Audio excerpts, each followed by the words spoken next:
പിതാവിന്റെയും പുത്രന്റെയും പരിശുദ്ധാത്മാവിന്റെയും നാമത്തിൽ അമ്മേ പരിശുദ്ധ അമ്മേ, അമ്മേ പരിശുദ്ധ ദൈവമാതാവേ, കൃപാസനത്തിലൂടെ ഞങ്ങൾക്കും ഞങ്ങളുടെ ദേശത്തിനും അമ്മ മധ്യസ്ഥം തേടി തന്ന എല്ലാ അനുഗ്രഹങ്ങൾക്കും കൃപകൾക്കും ഞങ്ങളിപ്പോൾ ഹൃദയം നിറഞ്ഞ നന്ദി പറയുന്നു.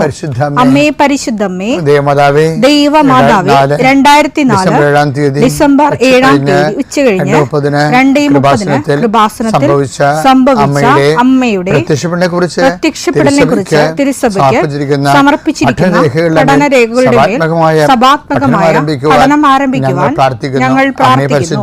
അമ്മേ പരിശുദ്ധമേ, ഭൂസ്വർലോകങ്ങളുടെ രാജ്ഞിയായ അങ്ങേയ്ക്ക് ഭൗമസംരക്ഷണത്തിനായി പ്രപഞ്ചപ്രകൃതിയെ തന്നെ തിരുസഭ പ്രതിഷ്ഠിക്കുവാൻ ഈ പ്രത്യക്ഷീകരണം വഴി ഇടയാക്കണമേ. പരിശുദ്ധമേ, ജപമാല മാതാവേ, സകല കൃപാസനം പ്രാർത്ഥനയോടും ചേർത്ത് ഞങ്ങളിപ്പോൾ പ്രാർത്ഥിക്കുന്ന ഈ കുടുംബത്തിന്റെ പ്രത്യേക നിയോഗം പറ മക്കളെ.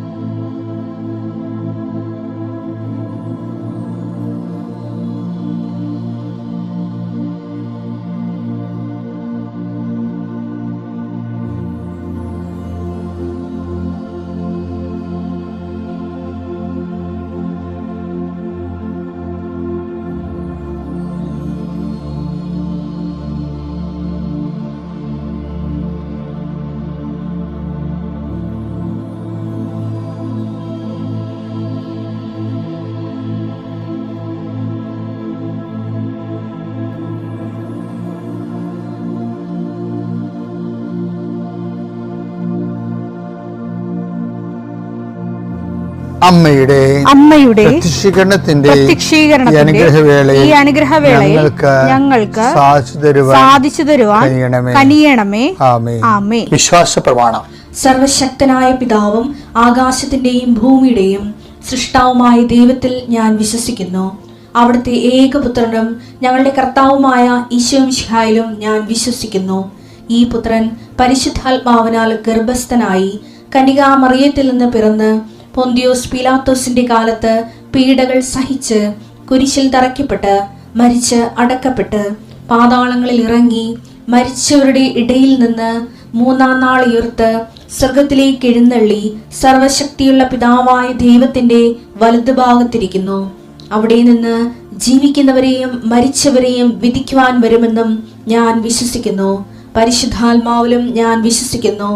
വിശുദ്ധ കത്തോലിക്കാ സഭയിലും പുണ്യവാന്മാരുടെ ഐക്യത്തിലും പാപങ്ങളുടെ മോചനത്തിലും ശരീരത്തിന്റെ ഉയർപ്പിലും നിത്യമായ ജീവിതത്തിലും ഞാൻ വിശ്വസിക്കുന്നു. ആമേൻ. സ്വർഗ്ഗസ്ഥനായ ഞങ്ങളുടെ പിതാവേ, അങ്ങയുടെ നാമം പൂജിതമാകണമേ. അങ്ങയുടെ രാജ്യം വരണമേ. അങ്ങയുടെ തിരുമനസ് സ്വർഗത്തിലെ പോലെ ഭൂമിയിലും ആകണമേ. അന്നു വേണ്ടുന്ന ആഹാരം ഇന്ന് ഞങ്ങൾക്ക് തരണമേ. ഞങ്ങളോട് തെറ്റ് ചെയ്യുന്നവരോട് ഞങ്ങൾ ക്ഷമിക്കുന്നത് പോലെ ഞങ്ങളുടെ തെറ്റുകൾ ഞങ്ങളോടും ക്ഷമിക്കണമേ.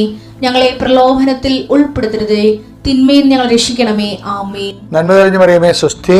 കർത്താവ് അങ്ങയുടെ കൂടെ സ്ത്രീകളിൽ അങ്ങ് അനുഗ്രഹിക്കപ്പെട്ടവളാകുന്നു. അങ്ങയുടെ ഉദരത്തിൻ ഫലമായി ഈശോ അനുഗ്രഹിക്കപ്പെട്ടവനാകുന്നു. പരിശുദ്ധ മറിയമേ, തമ്പുരാന്റെ അമ്മേ, പാപികളായ ഞങ്ങൾക്ക് വേണ്ടി ഇപ്പോഴും ഞങ്ങളുടെ മരണസമയത്തും തമ്പുരാനോട് അപേക്ഷിക്കണമേ. ആമേൻ. കർത്താവേ, നിന്റെ ഉന്നതമായ നാമത്തിന് സ്വസ്ഥം ചെയ്യുന്നു. കർത്താവേ, നിന്റെ വിശുദ്ധ പൗരോഹിത്യത്തെ മഹത്വപ്പെടുത്തണമേ.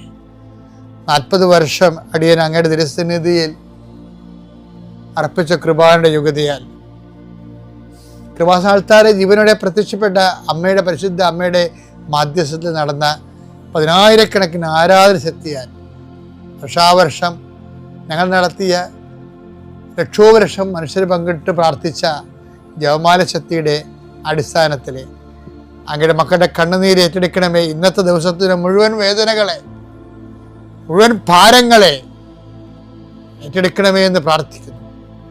രോഗികളെ അങ്ങ് സുഖപ്പെടുത്തണ കർത്താവേ. സുഖം പ്രാപിക്കാൻ നീ ആഗ്രഹിക്കുന്നു എന്ന് ചോദിച്ച കർത്താവേ, അങ്ങയ്ക്ക് മനസ്സുണ്ട് എന്നെ സുഖമാക്കാൻ കഴിയുമെന്ന് പറഞ്ഞ കുഷ്ഠരോഗിയുടെ കൂടെ ഞങ്ങൾ പ്രാർത്ഥിക്കുന്നു. എനിക്ക് മനസ്സുണ്ട്, നീ സൗഖ്യമുള്ളവനാവുകയെന്ന് നീ കുഷ്ഠരോഗിയോട് പറഞ്ഞു. വെള്ളമിളകുമ്പോൾ എന്നെ വെള്ളത്തിലേക്ക് എനിക്ക് ആരുമില്ലെന്ന് ബെത്സയിദയിലെ രോഗി പ്രാർത്ഥിക്കുമ്പോൾ ഞാൻ നിനക്കുണ്ടെന്ന് നീ മറുപടി പറഞ്ഞു. ഞങ്ങളുടെ രോഗങ്ങളാണ് അവൻ ഏറ്റെടുത്തത്, പാപങ്ങൾക്ക് വേണ്ടി അവൻ പരിഹാരം ചെയ്തു എന്നുള്ള ചെയ്ത കർത്താവേ, നിന്റെ പേരാണ് ഞങ്ങളുടെ രക്ഷകൻ എന്നുള്ളത്. നിന്റെ രക്ഷയുടെ വലതുകരം ഈ പ്രാർത്ഥന കൂടുന്ന കുടുംബങ്ങളെ വെക്കണമേ എന്ന് പ്രാർത്ഥിക്കുന്നു. ഞാൻ രക്ഷയുടെ ആണിപ്രതാർന്ന അത്ഭുതകരം രോഗങ്ങളെ വെക്കണമേ എന്ന് പ്രാർത്ഥിക്കുന്നു. കർത്താവേ, അങ്ങയുടെ മക്കള് ഇന്ന് യാത്ര ചെയ്യുന്ന ഓരോ സ്ഥലങ്ങളും, അങ്ങയുടെ മക്കള് ഇന്ന് ഒപ്പിടുന്ന ഓരോ രേഖകളും, അങ്ങയുടെ മക്കള് ഇന്ന് കൈമാറുന്ന രേഖകള് എല്ലാം നീ ആശീർവദിക്കണേ കർത്താവേ. ഓരോരോ വിഷയങ്ങൾക്ക് വേണ്ടി അങ്ങയുടെ മക്കൾ വേദനിക്കുന്ന വേദനകള്, വ്യക്തികളുടെ ഭീഷണികള്, ഓരോരോ കാര്യങ്ങള്, ടൈം ബൗണ്ടായിട്ട് നടക്കേണ്ട കാര്യങ്ങള്, രോഗബാധിതരെ, ടെസ്റ്റിന് ഓരോ കാര്യങ്ങൾ കൊടുത്തിരിക്കുന്നവരെ, ബയോപ്സി കൊടുത്തിരിക്കുന്നവരെ, പ്രഗ്നൻ്റ് ആയിട്ടുള്ള ചേച്ചിമാരെ, ആശുപത്രിയിൽ പോകുന്നവരെ, മക്കൾ ആശുപത്രിയിൽ പോകുന്നവരെ, അവർക്കെല്ലാം ശുഭോദർക്കമായ മറുപടികളും റിസൾട്ടും കിട്ടാൻ, രോഗങ്ങളൊന്നുമില്ല, കുഞ്ഞും അമ്മയും സുഖമാണെന്ന് കേൾക്കാൻ കർത്താവേ, ഞങ്ങൾ അങ്ങയുടെ ദിവസം അങ്ങയുടെ നാമത്തിൽ കൊതിച്ച് പ്രാർത്ഥിക്കുന്നു. ദൈവത്തിൻ്റെ കരുണ പ്രസാദിക്കട്ടെ, ദൈവത്തിൻ്റെ കരുണ പ്രസരിക്കട്ടെ. ഉച്ചമുതൽ ഉള്ളംകാലം വരെ കർത്താവിൻ്റെ രക്തം പടരട്ടെ. എല്ലാ കോശങ്ങളിലും പേശികളിലും കർത്താവിൻ്റെ രക്തം പടരട്ടെ. ഇന്ന് കയറുന്ന ഓഫീസുകൾ, ഇന്ന് കയറുന്ന എഴുതുന്ന പരീക്ഷകൾ, ഇന്ന് വരുന്ന റിസൾട്ടുകൾ, ഇന്ന് വരുന്ന ഇമെയിലുകൾ, ഇന്ന് വരുന്ന മറുപടികളെല്ലാം കർത്താവ് നിനക്ക് തരുന്ന അനുഗ്രഹമായി മാറട്ടെ പ്രാർത്ഥിക്കുന്നു. ദൈവത്തിലെ നീ സഞ്ചരിക്കുന്ന വഴികൾ, നീ സഞ്ചരിക്കുന്ന വാഹനങ്ങൾ, നീ സംസാരിക്കുന്ന വ്യക്തികൾ, നിനക്ക് കിട്ടുന്ന ഉത്തരങ്ങൾ, നീ പ്രതീക്ഷിക്കുന്ന എല്ലാ നന്മകളും നിന്റെ ദൈവം നിനക്ക് പ്രദാനം ചെയ്യട്ടെ. നിത്യപിതാവും പുത്രനും പരിശുദ്ധാത്മാവും സർവ്വസ്വരും നീക്കുവാമേ. എൻ്റെ പ്രിയപ്പെട്ടവരെ, കഴിഞ്ഞ ദിവസങ്ങളിൽ ഒരു അത്ഭുതം നടന്നേ. മിറക്കിൾ എന്നല്ല ഞാൻ ഉദ്ദേശിക്കുന്നത്, ഒരു വഴിനടത്തിൽ. അതായത് ഒരു മോള്, ഇതിപ്പോൾ എല്ലാ ദിവസവും ആൾക്കാരെ കാണുന്നുണ്ടല്ലോ, വ്യാഴാഴ്ചയും കാണത്തില്ല, ഞായറാഴ്ചയും കാണത്തില്ല, ബാക്കി എല്ലാ ദിവസവും കാണുന്നുണ്ട്. പക്ഷെ നിങ്ങൾ നേരത്തെ അച്ഛൻ ഉണ്ടോ എന്ന് ഉറപ്പ് വരുത്തണം. എനിക്ക് ചില സമയത്തേക്ക് എമർജൻസി ആയിട്ടൊക്കെ ചില സമയത്ത് ഞാൻ ആബ്സെൻ്റായി പോകും. എന്തെങ്കിലും ഭയങ്കര കൊടിയ ഉത്തരവാദിത്തം വരുമ്പോഴും അങ്ങനെ വരണത് കേട്ടോ, അല്ല ആവശ്യം ബോധപൂർവം സ്കൾക്ക് ചെയ്യത്തില്ല. അപ്പോൾ എന്ത് പ്രശ്നം വെച്ചാൽ, ഞാനൊരു ചിലരൊക്കെ നമുക്കിതിൽ വീഡിയോ ഇടുന്നുണ്ട്. ഞാൻ ഈ ആൾക്കാരുടെ സങ്കടങ്ങൾ മാതാവിൻ്റെ അടുത്ത് കൊണ്ടുപോയി വെച്ച് വിശ്വപ്രമാണം ചൊല്ലി, പിന്നെ അത് എൻ്റെ പ്രത്യേക പ്രാർത്ഥന ചൊല്ലിയൊക്കെ പ്രാർത്ഥിക്കാതില്ലേ. അപ്പം ചില നിരീശ്വരന്മാരോ അല്ലെങ്കിൽ യുക്തിവാദികളോ അല്ലെങ്കിൽ വേറെ ഈ ക്രിസ്തീയ വിഭാഗത്തിൽപ്പെട്ട ആൾക്കാരൊക്കെ ഇത് കാണുമ്പോൾ വേറെ അവർക്ക് അവർ പറയുന്നത് തട്ടിപ്പാണ് പറ്റിപ്പാണെന്നൊക്കെ പറഞ്ഞ ഒരു വീഡിയോ ഇടും. ഞാനതൊന്നും ശ്രദ്ധിക്കത്തില്ല. കാരണം ഞാൻ എൻ്റെ ബോധ്യങ്ങളിൽ എല്ലാം എൻ്റെ ആയിരക്കണക്കിന് നാളുകളിലെ അനുഭവങ്ങൾ കൊണ്ടല്ലേ നമ്മൾ ഓരോ കാര്യങ്ങൾ ചെയ്യണം. അപ്പം ഞാനതൊന്നും ശ്രദ്ധിക്കത്തില്ല. കാര്യം എനിക്ക് ജനങ്ങളുടെ കണ്ണുനീര് ഈ ഉടമ്പടിയൊക്കെ ഉണ്ടാകുന്നതിന് മുമ്പും ഞാൻ ജനങ്ങളുടെ കൂടെ തന്നെയായിരുന്നു. അവിടെ കണ്ണുനീരും അവിടെ വിഷയങ്ങൾ കേൾക്കുകയും അപ്പം എൻ്റെ മനസ്സ് എപ്പോഴും അതിന് സമാധാനം ഉണ്ടാകണം, മനുഷ്യർക്ക് ആശ്വാസം ഉണ്ടാകണം. അത് ദൈവത്തിൽ തന്നെ വേണമെന്നാണ് എൻ്റെ നിർബന്ധം. അല്ലാതെ വേറെ ഒരു ആശ്വാസം അവർ പ്രാപിക്കണമെങ്കിൽ ദൈവത്തിലും തന്നെ വേണം. ദൈവത്തിൽ ഇതിനെല്ലാം ആശ്വാസം ഉണ്ട് എന്നുള്ള ബോധ്യം എനിക്ക് പണ്ട് മൂലം കിട്ടിയിട്ടുള്ളതാണത്. അതുകൊണ്ട് അപ്പം ഞാൻ ഈ വിഷയത്തിൽ കർത്താവിന് ഇടപെടാൻ കഴിയും. അതുകൊണ്ട് ഞാൻ ചെയ്യുന്ന കാര്യങ്ങൾക്കൊന്നും എനിക്ക് യാതൊരുവിധ ആരും എന്നെ തടുക്കത്തില്ല. അത്രയും ആന്തരിക ബോധ്യത്തിലാണ് വിഷയം ചെയ്യുന്നത്. ഈ ദിവസങ്ങളിൽ സംഭവം ഉണ്ടായിട്ട് ഒരു മോള് അവളുടെ പിരിഞ്ഞുപോയ ഭർത്താവ് അയാൾ വേറെ കല്യാണം കഴിച്ചു. ഇപ്പം ഭയങ്കര സങ്കടവും വേദനയുമാണ്. അത് കേസായി. ആ കേസ് അവൾക്ക് ജയിക്കണം. അതിന് അവൾ എൻ്റെ അടുത്ത് ഈ ഭർത്താവിൻ്റെ ഫോട്ടോയാണ് തരണത്. അപ്പം അത് ആ കുഞ്ഞിൻ്റെ സങ്കടം കണ്ട നമ്മുടെ ചങ്കലച്ച് പോകും. ഞാനിത് മാതാവിൻ്റെ അടുത്ത് കൊണ്ട് വെച്ച് പ്രാർത്ഥിച്ചപ്പോൾ അമ്മ എനിക്കൊന്ന് നോട്ട്, ഈ കുഞ്ഞ് തോക്കുമെന്നാണ്, കേസ് തോക്കുമെന്നാണ്. അപ്പം അതെനിക്ക് അതിനൊക്കെ കൂടുതൽ പ്രശ്നമായി. ഞാൻ മകളോട് പറഞ്ഞു, മകളെ ഈ കേസ് നീ തോക്കുമെന്നാണല്ല മനസ്സിലാക്കണത് കാര്യം. എന്നിട്ട് ഞാൻ കാര്യം അമ്മ എൻ്റെ മനസ്സിൽ തോന്നിച്ച കാര്യം ഞാൻ അവളോട് ചോദിച്ചു. പറഞ്ഞേ, നീ വേറെ ചെറുക്കനുമായിട്ട് നിൽക്കുന്ന ഫോട്ടോ കോടതി പ്രസൻറ്റ് ചെയ്യുമെന്നാണ് കേൾക്കണമെന്ന് പറഞ്ഞു. അപ്പം അതാണ് എനിക്ക് കിട്ടിയ നോട്ട്, അമ്മയുടെ അടുത്ത് ഇരുന്നപ്പോൾ കിട്ടിയ നോട്ട് ഇതാണ്, പ്രാർത്ഥിക്കണം. അപ്പം ഞാനങ്ങനെ അവളോട് ചോദിക്കണത് ഭയങ്കര സങ്കോചത്തിലാണെങ്കിലും എനിക്ക് ചോദിക്കാതിരിക്കാൻ പറ്റത്തില്ല. അപ്പോൾ ആ കുഞ്ഞ് എന്നോട് പറഞ്ഞതെന്ന് വെച്ചാൽ, അച്ഛാ ഇത് ഇയാൾ പോയല്ല, അവർ വേറെ കല്യാണം കഴിച്ച് താമസിക്കുകയാണ്. ഞാനും അതുകൊണ്ട് എനിക്കും കല്യാണം കഴിക്കണമല്ല. വീട്ടുകാരപ്പോൾ ഒരു ആലോചന കൊണ്ടുവന്ന് ഞാൻ അങ്ങനെ ആ കല്യാണം സമ്മതിച്ചതാണ്. അപ്പം ഞങ്ങൾ സ്റ്റുഡിയോയിൽ പോയി ഫോട്ടോ എടുത്തതാണ്. അപ്പം ഞാൻ പറഞ്ഞു, ഈ ഫോട്ടോ നിന്നെ ചതിക്കും എന്ന് വെച്ചാൽ അപ്പോഴുടനെ അവൾ പറഞ്ഞ്, അത് അച്ഛൻ പറഞ്ഞു ശരിയാ, കാര്യം പിരിഞ്ഞുപോയ ഭർത്താവ് തന്നെയാണ് ഈ പുതിയ കല്യാണക്കാര്യം ആലോചിച്ച് ഒരു ചെറുക്കനെ കൊണ്ടുവന്നത് എന്ന് പിന്നീട് എനിക്ക് മനസ്സിലായെന്ന്. ആ കല്യാണം നടന്നില്ല, പക്ഷെ ആ ഫോട്ടോ ഇവിടെ കല്യാണം കഴിച്ചു എന്നും പറഞ്ഞ് കോടതിയിലോട്ട് കൊടുക്കാനുള്ള ഉദ്ദേശമാണ്.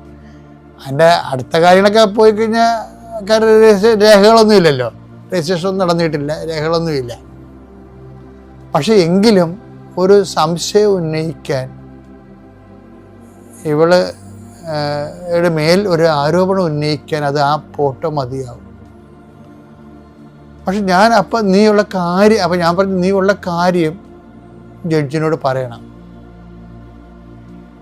അല്ലെങ്കിൽ അങ്ങനെ പറയാൻ പറ്റുന്നൊരു സാഹചര്യം ഉണ്ടാക്കാൻ പറ്റും തീർച്ചയായിട്ടും. ഞാൻ കോടതിയിൽ 2-3 കേസിനൊക്കെ പോകുമ്പോൾ ഒരു വക്കീലിലെ ആൾക്കാർ ജഡ്ജിനോട് സംസാരിക്കണം. ഇന്നേ കഴിഞ്ഞ ആഴ്ചയിൽ എനിക്കൊരു കേസുണ്ടായി. കടൽ കയറിയപ്പോൾ ഗവൺമെൻറ് ശ്രദ്ധിക്കാൻ വന്നപ്പോൾ ഞാൻ ജനങ്ങളോട് സമരത്തിന് പോയ കേസാണ്. അപ്പോൾ അത് ഞാൻ പറഞ്ഞുകൊണ്ടിരിക്കണം എപ്പോഴും. അപ്പോൾ പ്രശ്നം വെച്ച് കഴിഞ്ഞാൽ അപ്പോൾ ഞാൻ നോക്കുമ്പോൾ എനിക്ക് വക്കീലുണ്ട്, പക്ഷെ ഒരു അപ്പച്ചൻ വന്നിട്ട് പ്രായമുള്ള ആളാണ്, എനിക്ക് വക്കീലൊന്നും ഇല്ല സാറേ, എന്നെ സഹായിക്കണമെന്ന് പറഞ്ഞിട്ട് നേരിട്ട് സംസാരിക്കും, ജഡ്ജുമായിട്ട് മജിസ്ട്രേറ്റുമായിട്ട് നേരിട്ട് സംസാരിക്കും. അപ്പം അതൊക്കെ നടക്കും അപ്പോൾ കോടതിയിൽ. എന്താ പ്രശ്നം വെച്ച് കഴിഞ്ഞാൽ ഞാൻ പറഞ്ഞു, നീയുള്ള കാര്യം പറയണം, അപ്പോൾ അവർക്കത് മനസ്സിലായിക്കോളൂ എന്ന് പറഞ്ഞു. പക്ഷെ എന്നാൽ ഞാൻ ചിന്തിച്ചതേ, നമ്മൾ ദൈവം സ്നേഹമാണെന്നൊക്കെ പറയുമ്പോഴേ ദൈവം എന്തുമാത്രമാണ് മനുഷ്യനെ കരുതണമെന്ന് ഞാൻ അങ്ങനെ ചിന്തിച്ചു. ഞാൻ ഞെട്ടിപ്പോയി. കാര്യം ആ കുഞ്ഞ് ആ കേസ് തോക്കരുത് നമ്മൾ ആഗ്രഹിക്കുന്നുണ്ട്, കാര്യം അവൾ ചതിക്കപ്പെട്ടതാണ്. അപ്പോൾ തോക്കാനുള്ള മാർഗങ്ങൾ അവൾ തന്നെ അറിയാതെ ഉണ്ടാക്കി വെച്ചിട്ട്, കാരണം അമ്മ ആ വിഷയം പറയണതാണ്, ഇങ്ങനെ പോയി അത് തോക്കാൻ സാധ്യതയുണ്ടെന്ന് പറയണ. അപ്പം നമ്മൾ ഓർക്കും ദൈവം ഇങ്ങനെ വലിയ ഈ നിലം തൊടാത്ത വലിയ കാര്യമാണ് പറയണത്. അല്ല, നമ്മൾ ഭൂമി ചവിട്ടി നിൽക്കുന്ന ഒരു ജീവിതമാണ് നമുക്കുള്ളത്. ഇപ്പം നമ്മളോട് ഇൻട്രാക്ട് ചെയ്യുന്ന ദൈവവും നമ്മുടെ ഭൂമി ചവിട്ടി നിന്നുകൊണ്ടാണ് നമ്മുടെ വിഷയങ്ങൾ ഇടപെടുന്നതെന്ന് ഓർക്കണം.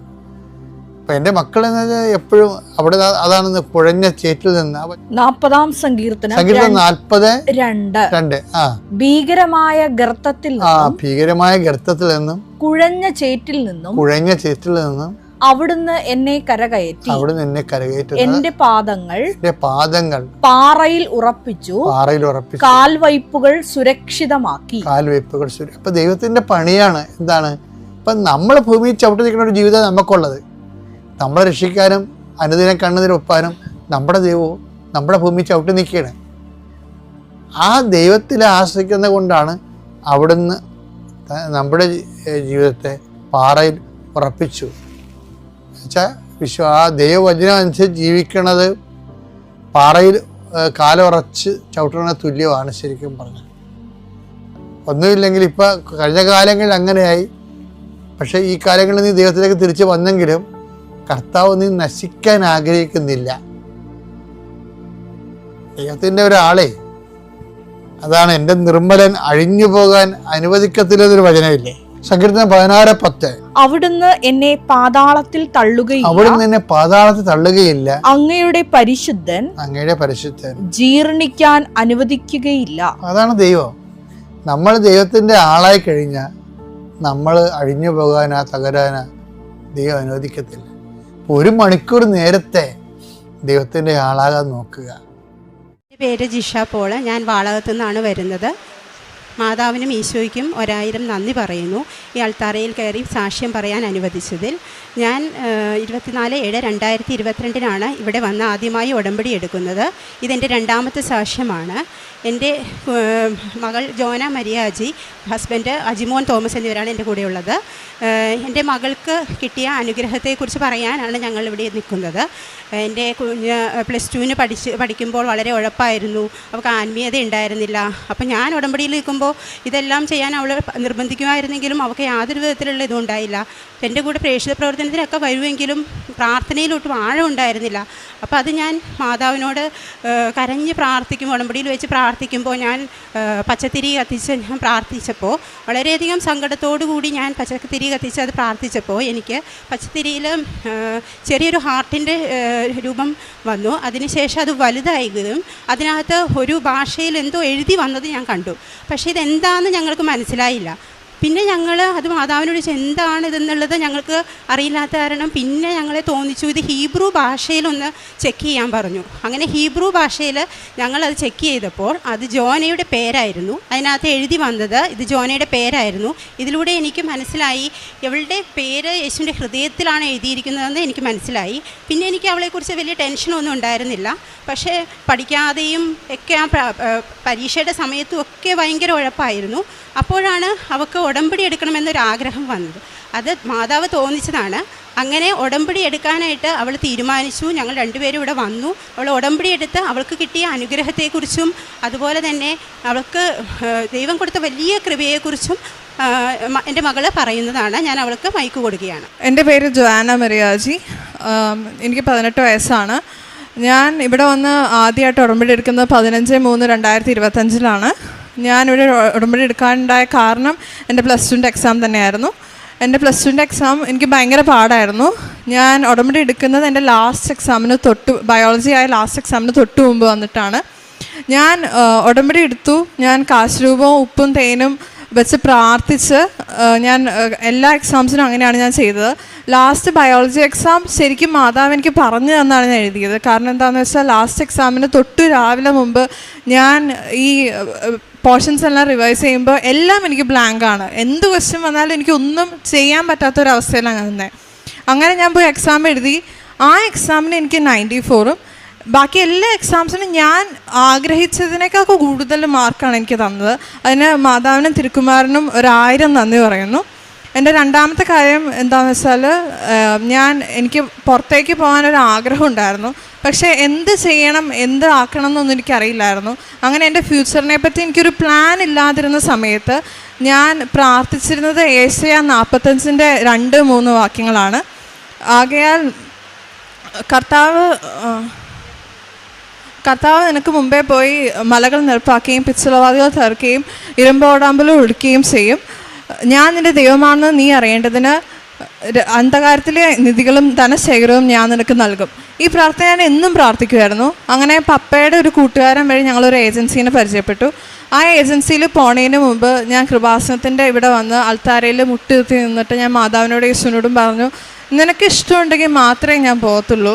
നിനക്ക് ഇഷ്ടമുള്ളൊരു സ്ഥലത്തേക്ക് എന്നെ വിടണമെന്ന് എനിക്ക് ഭയങ്കര ആഗ്രഹമാണ്. നീയും മാതാവും കൂടെ നിന്ന് വേണം എനിക്ക് കാര്യങ്ങൾ ചെയ്തു തരാൻ എന്നും പറഞ്ഞ് ഞങ്ങൾ ഏജൻസിയിൽ പോയി കഴിഞ്ഞപ്പോൾ അവർ ഞങ്ങൾക്ക് ബെസ്റ്റ് ഓപ്ഷനായിട്ട് എടുത്തു തന്നത് ഓസ്ട്രേലിയയാണ്. നഴ്സിംഗ് പഠിക്കാൻ വേണ്ടി ഓസ്ട്രേലിയക്ക് പോകാൻ. അങ്ങനെ ഞങ്ങൾ നഴ്സിംഗ്, പക്ഷെ ഞങ്ങൾക്ക് നോക്കുമ്പോൾ ഫിനാൻഷ്യലി ഞങ്ങൾ ഒട്ടും സ്റ്റേബിൾ അല്ല. ആ കാര്യത്തിൽ നല്ല ഹൈ ഫിനാൻഷ്യലി സ്റ്റാറ്റസ് ഉള്ളവർ മാത്രം പോകുന്ന ഒരു കോഴ്സാണത്.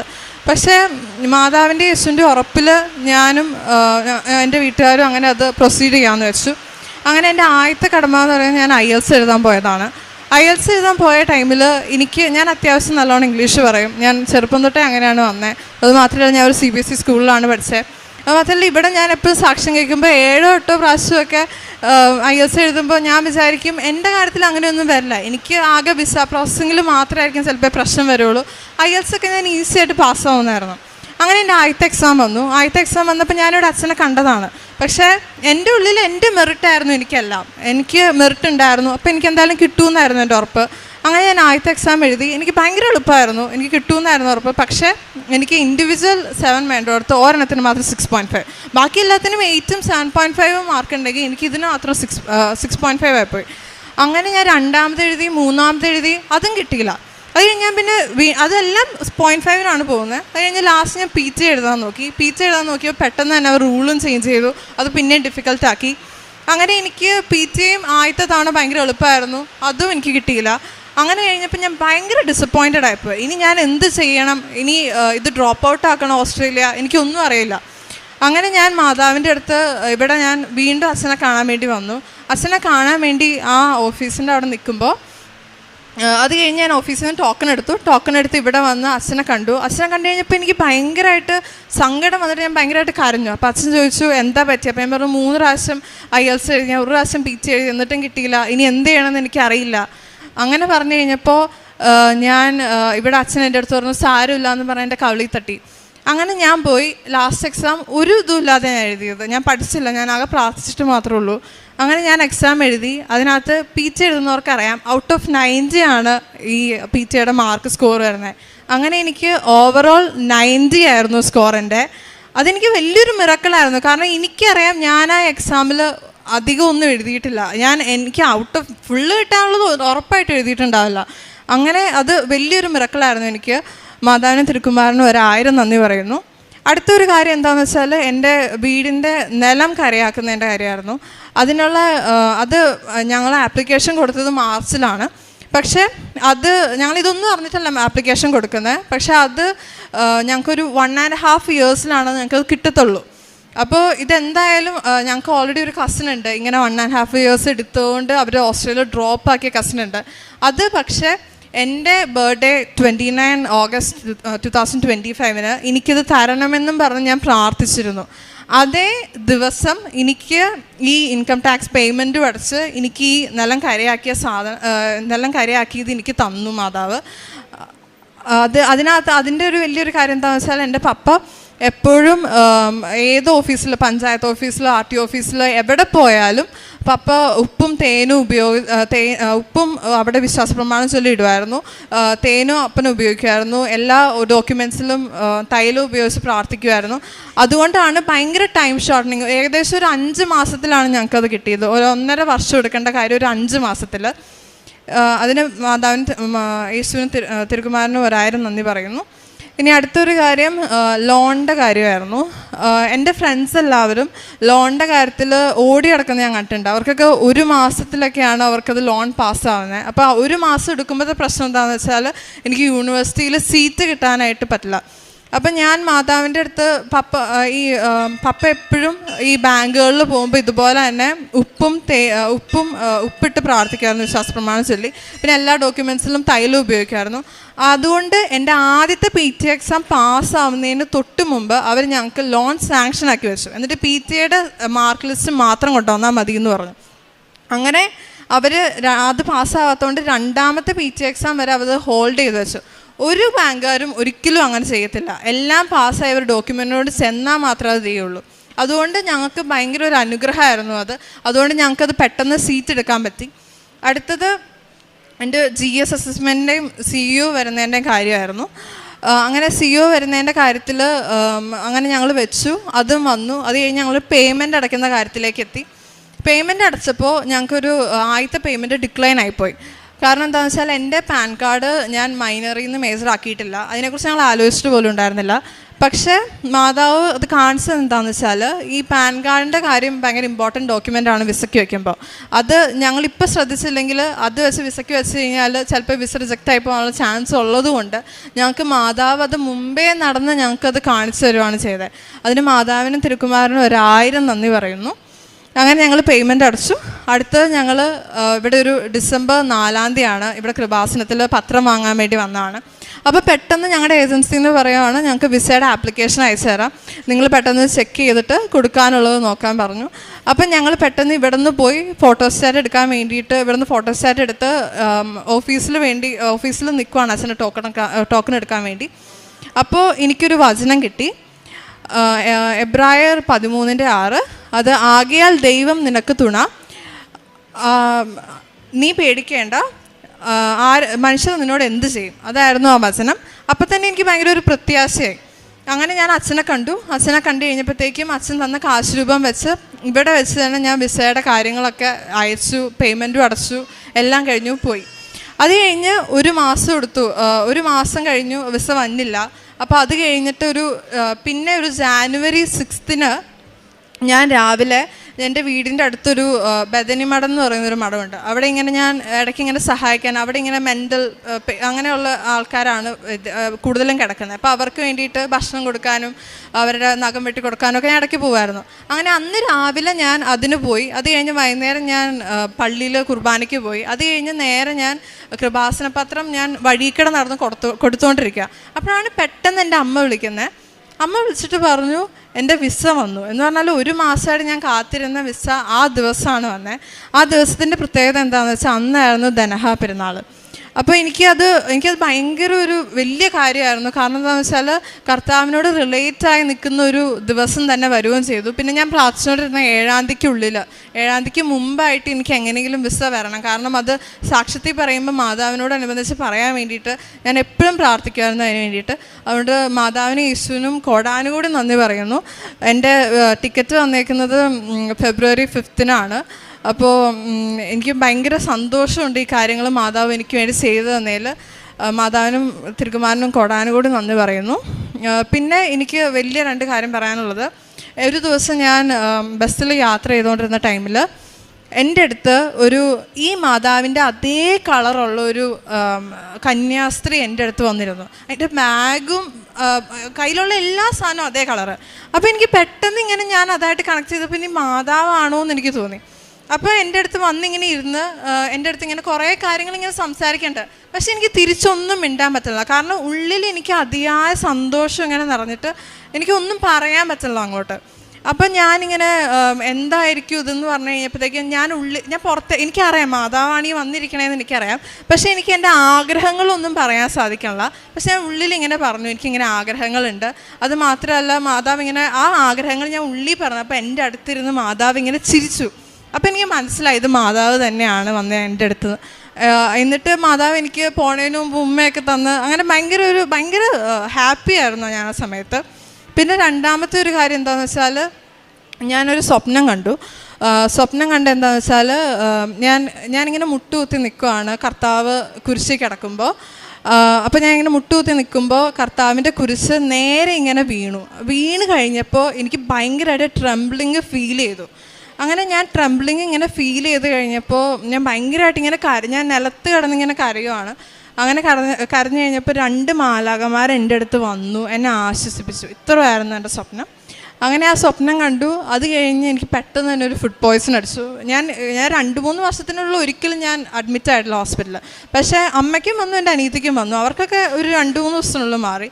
എനിക്കിത് ഒരാഴ്ചയായി, അത് മാറണില്ല. അങ്ങനെ മാറില്ല എന്ന് കണ്ടപ്പോൾ ഞാൻ ഓൾറെഡി കർത്താവായിട്ട് ഞാൻ അത്യാവശ്യം ടോക്ക് ചെയ്യുന്നൊരു പേഴ്സണാണ്. അപ്പോൾ ഞാൻ ചോദിച്ചു ഇതെന്താ. അപ്പോൾ ചിലപ്പോൾ എനിക്കത് പീഡാസഹനത്തിന് വേണ്ടിയിട്ട് കർത്താവ് തന്നതായിരിക്കും എന്ന് ഇങ്ങനെ തോന്നി. പിന്നെ ഞാൻ ചെയ്യുന്ന ആത്മീയമായിട്ടുള്ള കാര്യങ്ങൾ എന്ന് പറഞ്ഞാൽ എനിക്ക് കർത്താവിനോട് ഭയങ്കരമായിട്ട് സ്നേഹം തോന്നി തുടങ്ങി. ഞാൻ ആക്ച്വലി എൻ്റെ 10th വരെ ഞാൻ കർത്താവിനോട് ഭയങ്കര അടുത്ത് നിന്ന ഒരാളാണ്.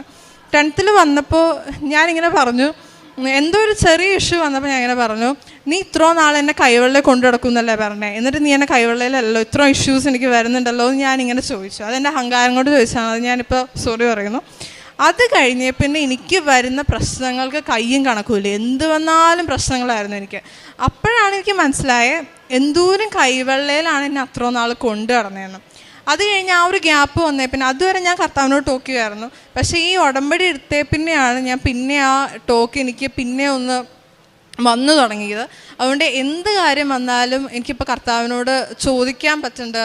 കർത്താവ് എന്നോട് ആൻസർ പറയുന്നത് ഭയങ്കര ഒരു ആ ഒരു റിലേഷൻ എന്ന് പറയുന്നത് ഭയങ്കര ഒരു ഇൻറ്റിമസി ഉണ്ട് കർത്താവിനോട്. പിന്നെ അത് മാത്രമല്ല എനിക്ക് വേറൊരു കാര്യം എനിക്ക് ഉടമ്പടിക്കടെ കിട്ടി ഇതിനേക്കാളും വലിയൊരു കാര്യം എന്ന് പറഞ്ഞാൽ, ഞാൻ നേരത്തെയൊക്കെ നിത്യജീവനെക്കുറിച്ച് ആലോചിച്ചുകൊണ്ടിരുന്നത് നമുക്കൊക്കെ സുഖമുള്ള ഒരു സ്ഥലമാണത്. നമ്മൾ ചെന്ന് കഴിഞ്ഞാൽ നമുക്ക് സുഖത്തോടെ ജീവിക്കാൻ പറ്റുന്ന ഒരു സ്ഥലമാണ്. പക്ഷേ ഞാൻ കർത്താവിനോട് അടുത്ത് കഴിഞ്ഞപ്പോൾ എനിക്ക് കർത്താവിനോട് ഇത്രയും സ്നേഹം വന്നപ്പോൾ എനിക്ക് എൻ്റെ കർത്താവിനെ കാണണം എന്നുള്ളൊരു രീതിയിലേക്ക് എൻ്റെ നിത്യജീവൻ കൺവേർട്ടായി. എനിക്ക് എങ്ങനെയെങ്കിലും കർത്താവിനെ കാണണം, അതായിരുന്നു എൻ്റെ നിത്യജീവൻ. ഇപ്പോഴും എനിക്ക് അതാണ് എൻ്റെ നിത്യജീവൻ. അതാണ് എൻ്റെ ഉടമ്പടിയിൽ നിന്ന് എനിക്ക് കിട്ടിയ ഏറ്റവും വലിയ കാര്യം. അങ്ങനെയൊക്കെ. പിന്നെ ഞാൻ എൻ്റെ പ്രേക്ഷിത പ്രവർത്തനം എന്ന് പറഞ്ഞാൽ ഞാൻ പൊതിച്ചോറ് കൊടുക്കാനായിട്ട് പോകും. പിന്നെ ഹോസ്പിറ്റലിൽ രോഗികളെ കാണാനും അവർക്ക് പൈസ കൊടുക്കാൻ അമ്മയുടെ കൂടെ പോകാറുണ്ട്. പിന്നെ പത്രം എന്ന് പറഞ്ഞാൽ ഞങ്ങളൊരു 20 ബണ്ടിൽ എല്ലാ മാസവും വാങ്ങും. പിന്നെ ഈ ഡിസംബറിലൊക്കെ 30 ബണ്ടിലാക്കി. അങ്ങനെയായിരുന്നു എൻ്റെ കാരുണ്യപ്രവർത്തനങ്ങളും പ്രേക്ഷിത പ്രവർത്തനങ്ങളും. അങ്ങനെ ഇത്രയും ചെയ്തു തന്ന മാതാവിനും തിരുക്കുമാരനും 1000 നന്ദി പറയുന്നു. സാധാരണ ഇതിന് ലോൺ വയ്ക്കുമ്പോൾ ബെറ്റ് ഏരിയ ശരിക്ക് ലോണിന് എടുക്കില്ലാത്തതാണ്. സാധാരണ ഇതിന് കരഭൂമിയാണെങ്കിൽ മാത്രമേ ഇതാവുള്ളൂ. ഇത് ഇപ്പോഴത്തെ നിലയിൽ ശരിക്കും ഗവൺമെൻറ് ഇത് മാറ്റിത്തരുന്നെങ്കിൽ മിനിമം 1 വർഷമെങ്കിലും എടുക്കും. അപ്പം ഇതിൻ്റെ പ്രയോറിറ്റി കിട്ടാനായിട്ട് എല്ലാ ഓഫീസുകളിലും പ്രയോറിറ്റി കിട്ടാനായിട്ട് ഈ ഉപ്പിട്ട് പ്രാർത്ഥിച്ച വഴി മാതാവ് തിരുക്കുമാരനും ടൈം ഷോർട്ടിങ് ചെയ്തു തന്നുണ്ട്. ഇങ്ങനെ ചെയ്തു തന്ന മാതാവിനും തിരുക്കുമാരനും 1000 നന്ദി പറയുന്നു. ആത്മീയമായി ഞാൻ വളരെ ദൈവത്തോടും മാതാവിനോടും വളരെ അറ്റാച്ച്മെൻ്റായിട്ട് നിൽക്കുവാനുള്ള ഒരു കൃപ എനിക്ക് തന്നു. എന്നെ ആ ദൈവസ്നേഹത്തിൽ നിന്ന് ഒരിക്കലും തള്ളിക്കളയരുതേ എന്നാണ് എൻ്റെ പ്രാർത്ഥന.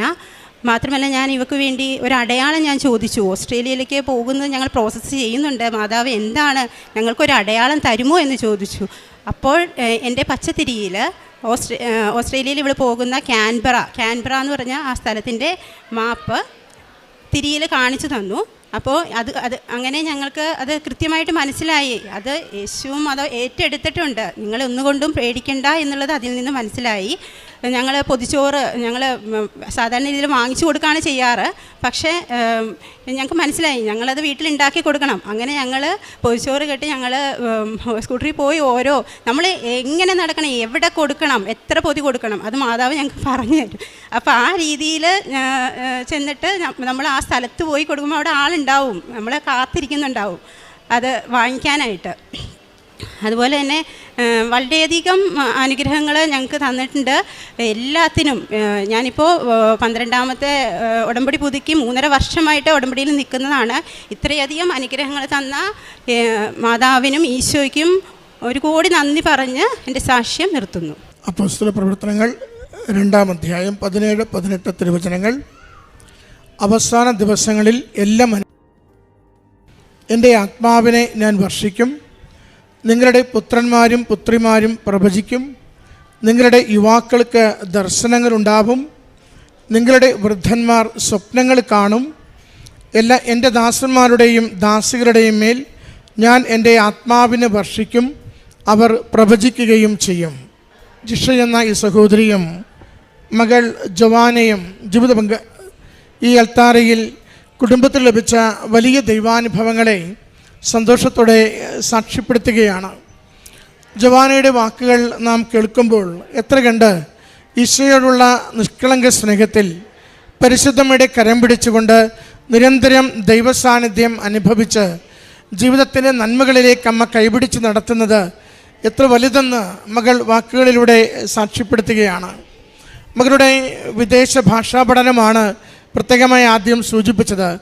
എളുപ്പമെന്ന് നിസ്സാരമെന്ന് മകൾ കരുതിയ ഇംഗ്ലീഷ് ഭാഷയിലുള്ള പ്രാവീണ്യ പരീക്ഷകൾ അത് 4 തവണ പരാജയപ്പെട്ടത് മകൾ ഏറ്റുപറയുന്നുണ്ട്. സ്വപ്നത്തിൽ പോലും അങ്ങനെ ഒരു പരാജയം മനസ്സിൽ കണ്ടവളല്ല. എന്നാൽ നിസ്സാരമെന്ന് കരുതിയ IELTS-ഉം PT-യും പരീക്ഷകൾ പരാജയപ്പെട്ട് കഴിവിലുള്ള ആശ്രയം മുഴുവനും വിഫലമാകുമ്പോഴാണ് അമ്മയുടെ സന്നിധിയിലേക്ക് വളരെ കണ്ണീരോടുകൂടി ഈ വിഷയം കൊടുക്കുന്നത്.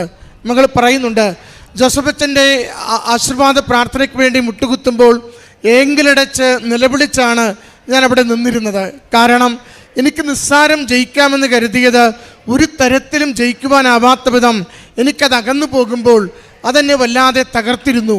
എന്നാൽ അച്ഛൻ കൈവച്ച് പ്രാർത്ഥിക്കുകയും ഒരു കാശുരൂപം കൈമാറിക്കൊണ്ട് നിൻ്റെ പരീക്ഷയ്ക്ക് കുഴപ്പമുണ്ടാവില്ല മോളെ എന്ന് പറഞ്ഞ് കവിളിൽ തട്ടിവിടുമ്പോൾ മകൾ പറയുന്നുണ്ട്, പഠിച്ചിട്ടല്ല അടുത്ത തവണ ഞാൻ പരീക്ഷ എഴുതുന്നത്, പ്രാർത്ഥിച്ചിട്ടാണ്. അമ്മയുടെ കരങ്ങളിലേക്ക് മുഴുവനും ഏൽപ്പിച്ചു കൊടുത്താണ് ഞാൻ ആ പരീക്ഷയ്ക്ക് പോയത്. ഏറ്റവും നല്ല മാർക്ക് 90 മാർക്ക് അതിൻ്റെ ഹയസ്റ്റ് സ്കോറാണ്. അതേ മാർക്ക് നൽകി എൻ്റെ അമ്മ മാതാവ് എൻ്റെ കഴിവിനപ്പുറം ദൈവകൃപയാൽ നല്ല വിജയം നൽകി എൻ്റെ ആ പരീക്ഷ വിജയിപ്പിക്കുകയും മുന്നോട്ട് പോകുവാൻ വിദേശ രാജ്യത്തിലേക്കുള്ള ബാക്കി എല്ലാ പ്രോസസ്സും നിമിഷങ്ങൾക്കുള്ളിൽ, ദിവസങ്ങൾക്കുള്ളിൽ അമ്മ ക്രമീകരിച്ച് നൽകി അനുഗ്രഹിക്കുകയും ചെയ്തു. കുടുംബത്തിൻ്റെ സ്ഥലസംബന്ധമായ ഒരു വിഷയത്തിലും മകളിത് ബർത്ത്ഡേ ഗിഫ്റ്റായിട്ടാണ് അമ്മയോട് ചോദിക്കുന്നത്. അമ്മ മാതാവ് ഏറെ വർഷങ്ങളെടുക്കും, ഏറെ കുരുക്കുകളുണ്ട്, ഒട്ടും എളുപ്പമല്ല എന്നെല്ലാവരും പറയുന്നു.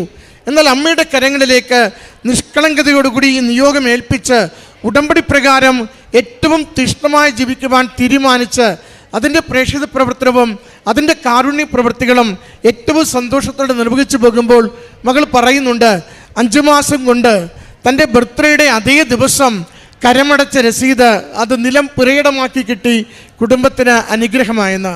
അതിന് അപ്പച്ചൻ്റെ ത്യാഗപൂർണമായ ഒരു ഉത്തരവാദിത്വം കൂടി നിർവഹിച്ചത് ഉടമ്പടി പ്രകാരം സൂചിപ്പിക്കുന്നുണ്ട്. എവിടെയൊക്കെ പോയോ, ഏതൊക്കെ ഓഫീസുകളിൽ കയറിയോ അവിടെയൊക്കെ ഉപ്പിട്ട് അമ്മയുടെ സാന്നിധ്യവും ഈശോയുടെ ശക്തിയും ഏറ്റവും കുരുക്കും കുഴപ്പവുമുള്ള ഈ വിഷയത്തിന് മേൽ വേഗത്തിൽ ലഭിക്കുന്നതിന് വേണ്ടി പ്രാർത്ഥിച്ചു കൊണ്ടിരുന്നു. അതുകൊണ്ട് അല്പം പോലും ക്ലേശിക്കാതെ അമ്മ മാതാവും തിരുക്കുമാരനും സമയ ചുരുക്കത്തിൽ ആ കൃപ ആ ഒരു നിയോഗം അനുവദിച്ച് ലഭിച്ചതിനെ മകൾ സാക്ഷ്യപ്പെടുത്തുകയാണ്. മറ്റ് 2 കാര്യങ്ങൾ കൂടിയുണ്ട്. അമ്മയുടെ അരികിലേക്ക് നിയോഗം കൊടുത്ത് പ്രാർത്ഥിക്കുമ്പോൾ കത്തിക്കൊണ്ടിരുന്ന തിരിയിൽ ഒരു പേര് തെളിയപ്പെടുന്നു. ഭാഷ ഏതെന്ന് പോലും അറിയില്ല. ഭാഷയറിയാതെ അക്ഷരങ്ങൾ തെളിഞ്ഞു നിൽക്കുന്നത് കാണാനാവുന്നുണ്ട്. വീണ്ടും അമ്മയോട് പ്രാർത്ഥിച്ച് ചോദിക്കുന്നുണ്ട്, എന്താ ഇതിൻ്റെ അർത്ഥം? മകൾ കലഹിച്ചു കൊണ്ടിരുന്നത് ഉള്ളം കയ്യിൽ എന്നെ കൊണ്ടു നടന്നിട്ടാണോ എൻ്റെ ജീവിതത്തിൽ ഇതിന് മാത്രം പ്രശ്നങ്ങൾ വന്നുകൊണ്ടിരിക്കുന്നത്? അതായിരുന്നു അവരുടെ പരാതി. എന്നാൽ തിരിയിൽ ഒരു ഹൃദയ രൂപം തെളിയുകയും അതിലിങ്ങനെ അക്ഷരങ്ങൾ കൊത്തിവെച്ചതുപോലെ കാണുകയും ചെയ്യുന്നു. മകളത് വീഡിയോയിൽ നമ്മളെ കാണിച്ചു തന്നു അവൻ്റെ ഫോട്ടോ. പിന്നീട് അത് അന്വേഷിക്കുമ്പോൾ അവൾ തിരിച്ചറിയുന്നു അതൊരു ഹെബ്രായ പദമാണ്. ആ പദം ജോന, അവളുടെ പേര് തന്നെയാണ്. എൻ്റെ കരങ്ങളിലല്ല, എൻ്റെ ഹൃദയത്തിൽ എൻ്റെ ഹൃദയത്തിൽ നിൻ്റെ പേരെഴുതി വെച്ചുവെന്ന സന്ദേശമാണ് മകൾക്ക് കൈമാറുന്നത്.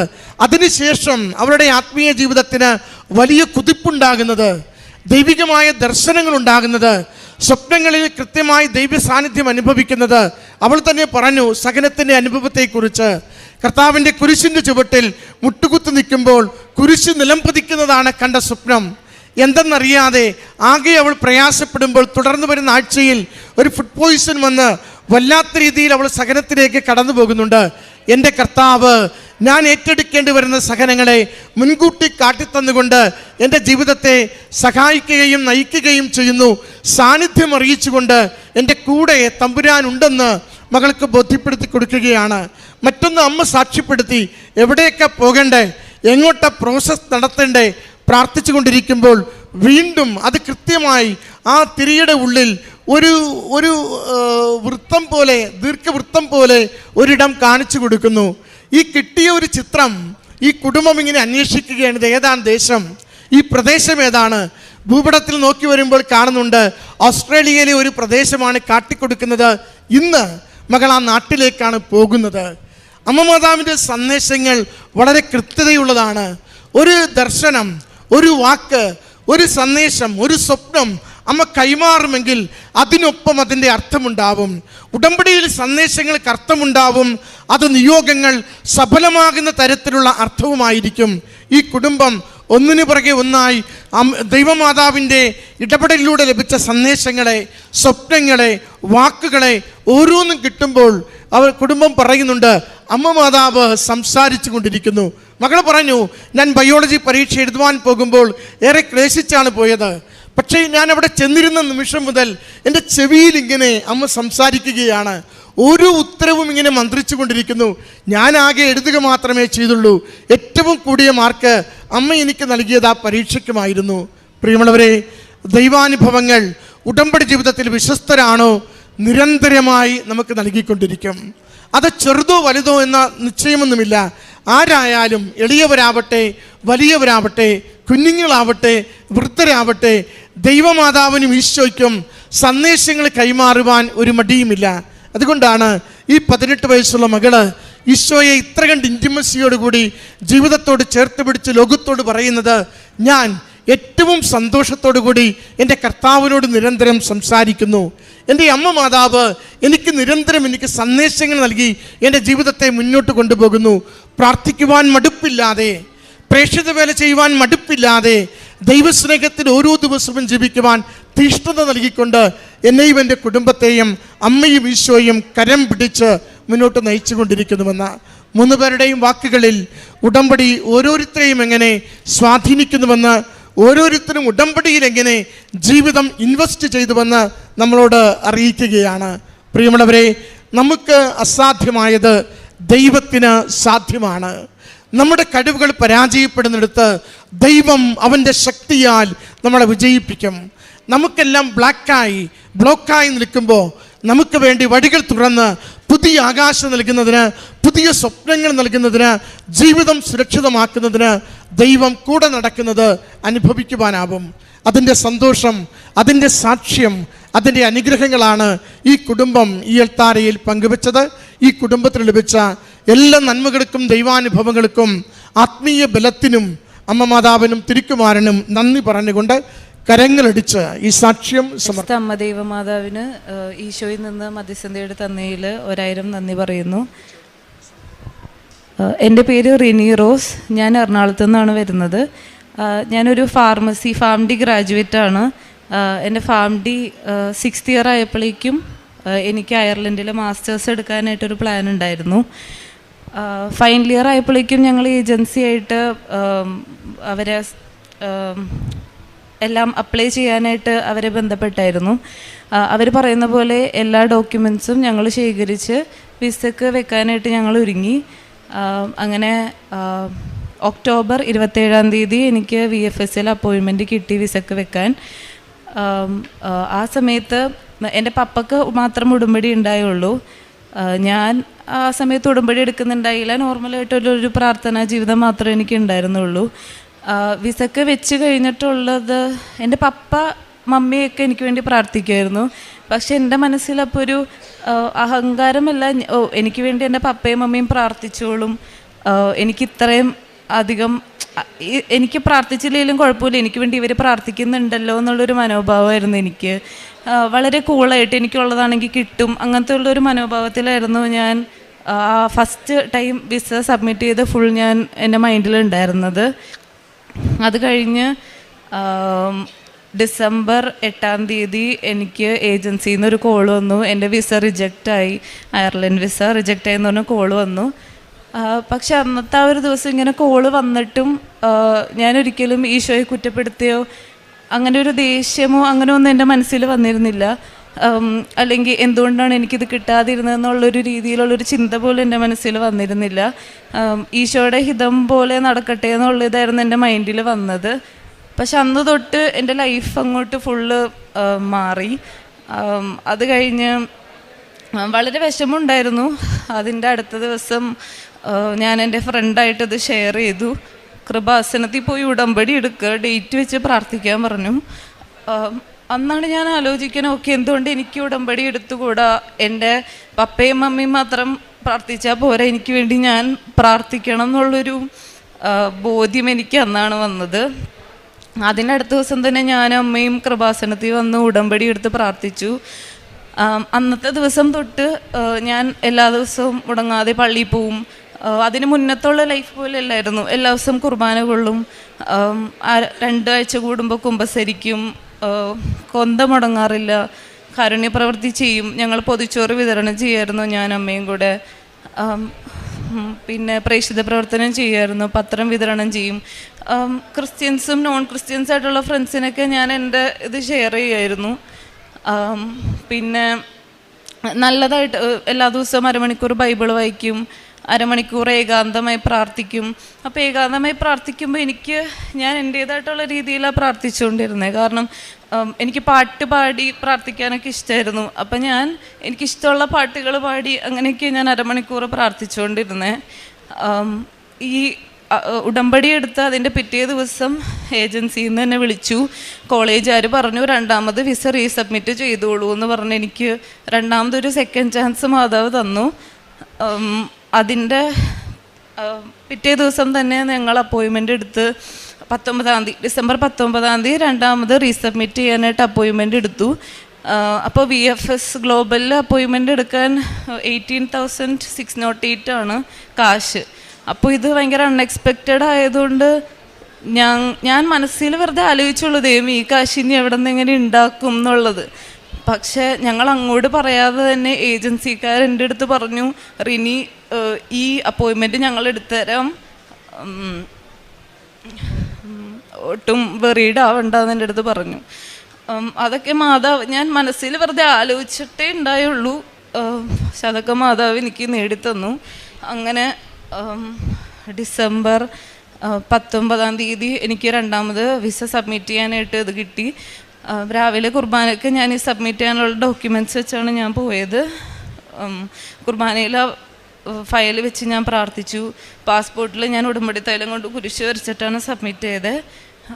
പിന്നെ ഇവിടെ ഞായറാഴ്ച അച്ഛൻ്റെ ഉടമ്പടി ധ്യാനത്തിൽ വന്ന് പങ്കെടുത്തായിരുന്നു. ഈ ഞായറാഴ്ച അന്നും ഞാൻ ഈ ഫയലായിട്ട് വന്നാണ് ഞാൻ പ്രാർത്ഥിച്ചത്. അന്ന് ഞാൻ അച്ഛൻ ഇവിടെ ഉടമ്പടി ധ്യാനത്തിൽ പങ്കെടുക്കുമ്പോൾ ഞാൻ മനസ്സിൽ പ്രാർത്ഥിച്ചു, എന്താണ് വിസ തടസ്സങ്ങൾ മാറണേ എന്ന്, അച്ഛൻ്റെ വായിൽ നിന്ന് വരണേന്ന്. പക്ഷെ അതുപോലെ തന്നെ അച്ഛൻ അങ്ങനെ പ്രാർത്ഥിച്ചു. പക്ഷെ അന്ന് എനിക്കൊരു ഉറപ്പ് കിട്ടി, ഓക്കെ എൻ്റെ വിസ അപ്രൂവ് ആവും ഇനിയെന്ന്. അങ്ങനെ ഇന്നലെ ജനുവരി 14 എൻ്റെ വിസ അപ്രൂവായി. 1 മാസം പോലും തികച്ചെടുക്കാതെയാണ് എനിക്ക് അപ്രൂവ് ആയത്. ഏജൻസിക്കാർക്ക് പോലും അത്ഭുതമായിരുന്നു. കാരണം 2-3 മാസമായിട്ട് വെച്ചവരുടെ പോലും ഇതുവരെ അപ്രൂവ് ആയിട്ടില്ല. എൻ്റെ ഒരു 24 days ആയിട്ടുള്ളൂ. അതിനുള്ളിൽ തന്നെ എൻ്റെ വീണ്ടും അപ്രൂവായി. ഇനിയിപ്പോൾ ഈ ഒരു ജനുവരി 23 ഞാൻ അയർലൻഡിൽ പോകാനായിട്ട് ഒരുങ്ങാണ്. കാരുണ്യ പ്രവർത്തനമായിട്ട് ഞാനും എൻ്റെ മമ്മിയും പൊതിച്ചോറുകൾ വിതരണം ചെയ്തിരുന്നു. പ്രേക്ഷിത പ്രവർത്തനമായിട്ടും എൻ്റെ ക്രിസ്ത്യൻസും നോൺ ക്രിസ്ത്യൻസായിട്ടുള്ള ഫ്രണ്ട്സിനൊക്കെ ഞാൻ പ്രത്യക്ഷീകരണ പ്രാർത്ഥന ഞാൻ അയച്ചു കൊടുക്കുമായിരുന്നു. എൻ്റെ കസിൻസിനായാലും അവരിപ്പോൾ 10ാം ക്ലാസ്സിൽ പഠിക്കുകയാണ്. അപ്പോൾ ഞാൻ പ്രത്യക്ഷീകരണ പ്രാർത്ഥന ഒരു പേപ്പറിൽ എഴുതി അവൻ്റെ അടുത്ത് പറയും, എല്ലാ ദിവസവും നീ ഇത് വെച്ച് പ്രാർത്ഥിക്കണം എന്നൊക്കെ പറഞ്ഞ് ഞാൻ കൊടുക്കുമായിരുന്നു. എൻ്റെ ഫ്രണ്ട്സിൻ്റെ അടുത്ത് എനിക്കുണ്ടായ അത്ഭുതങ്ങളെല്ലാം ഞാൻ ഷെയർ ചെയ്ത് പ്രാർത്ഥിക്കുമായിരുന്നു. ഈ ഉടമ്പടി എടുത്തതിന് ശേഷം ലൈഫിൽ നല്ലൊരു മാറ്റമാണ് വന്നേക്കുന്നത്. ഇങ്ങനെ തന്നെയാണ് എനിക്ക് ഇനിയും അങ്ങോട്ടേക്ക് ലീഡ് ചെയ്യേണ്ടതെന്നാണ് എൻ്റെ മൈൻഡിൽ പറയണേ. കാരണം ഇതാണ് ഒരു ഐഡിയൽ വേ ഓഫ് ലിവിങ്. വളരെ ബേസിക് ആയിട്ടുള്ള കാര്യമാണ് പറയണേ. ബൈബിൾ വായിക്കണം, കുർബാന കൂടണം, കാരുണ്യ പ്രവൃത്തി ചെയ്യണം, ഇതെല്ലാവരും ചെയ്യേണ്ടതാണ്. പിന്നെ അങ്ങോട്ടുള്ളൊരു ലൈഫിലും എനിക്കിങ്ങനെ തന്നെ ലീഡ് ചെയ്ത് ജീവിക്കാനാണ് താല്പര്യം.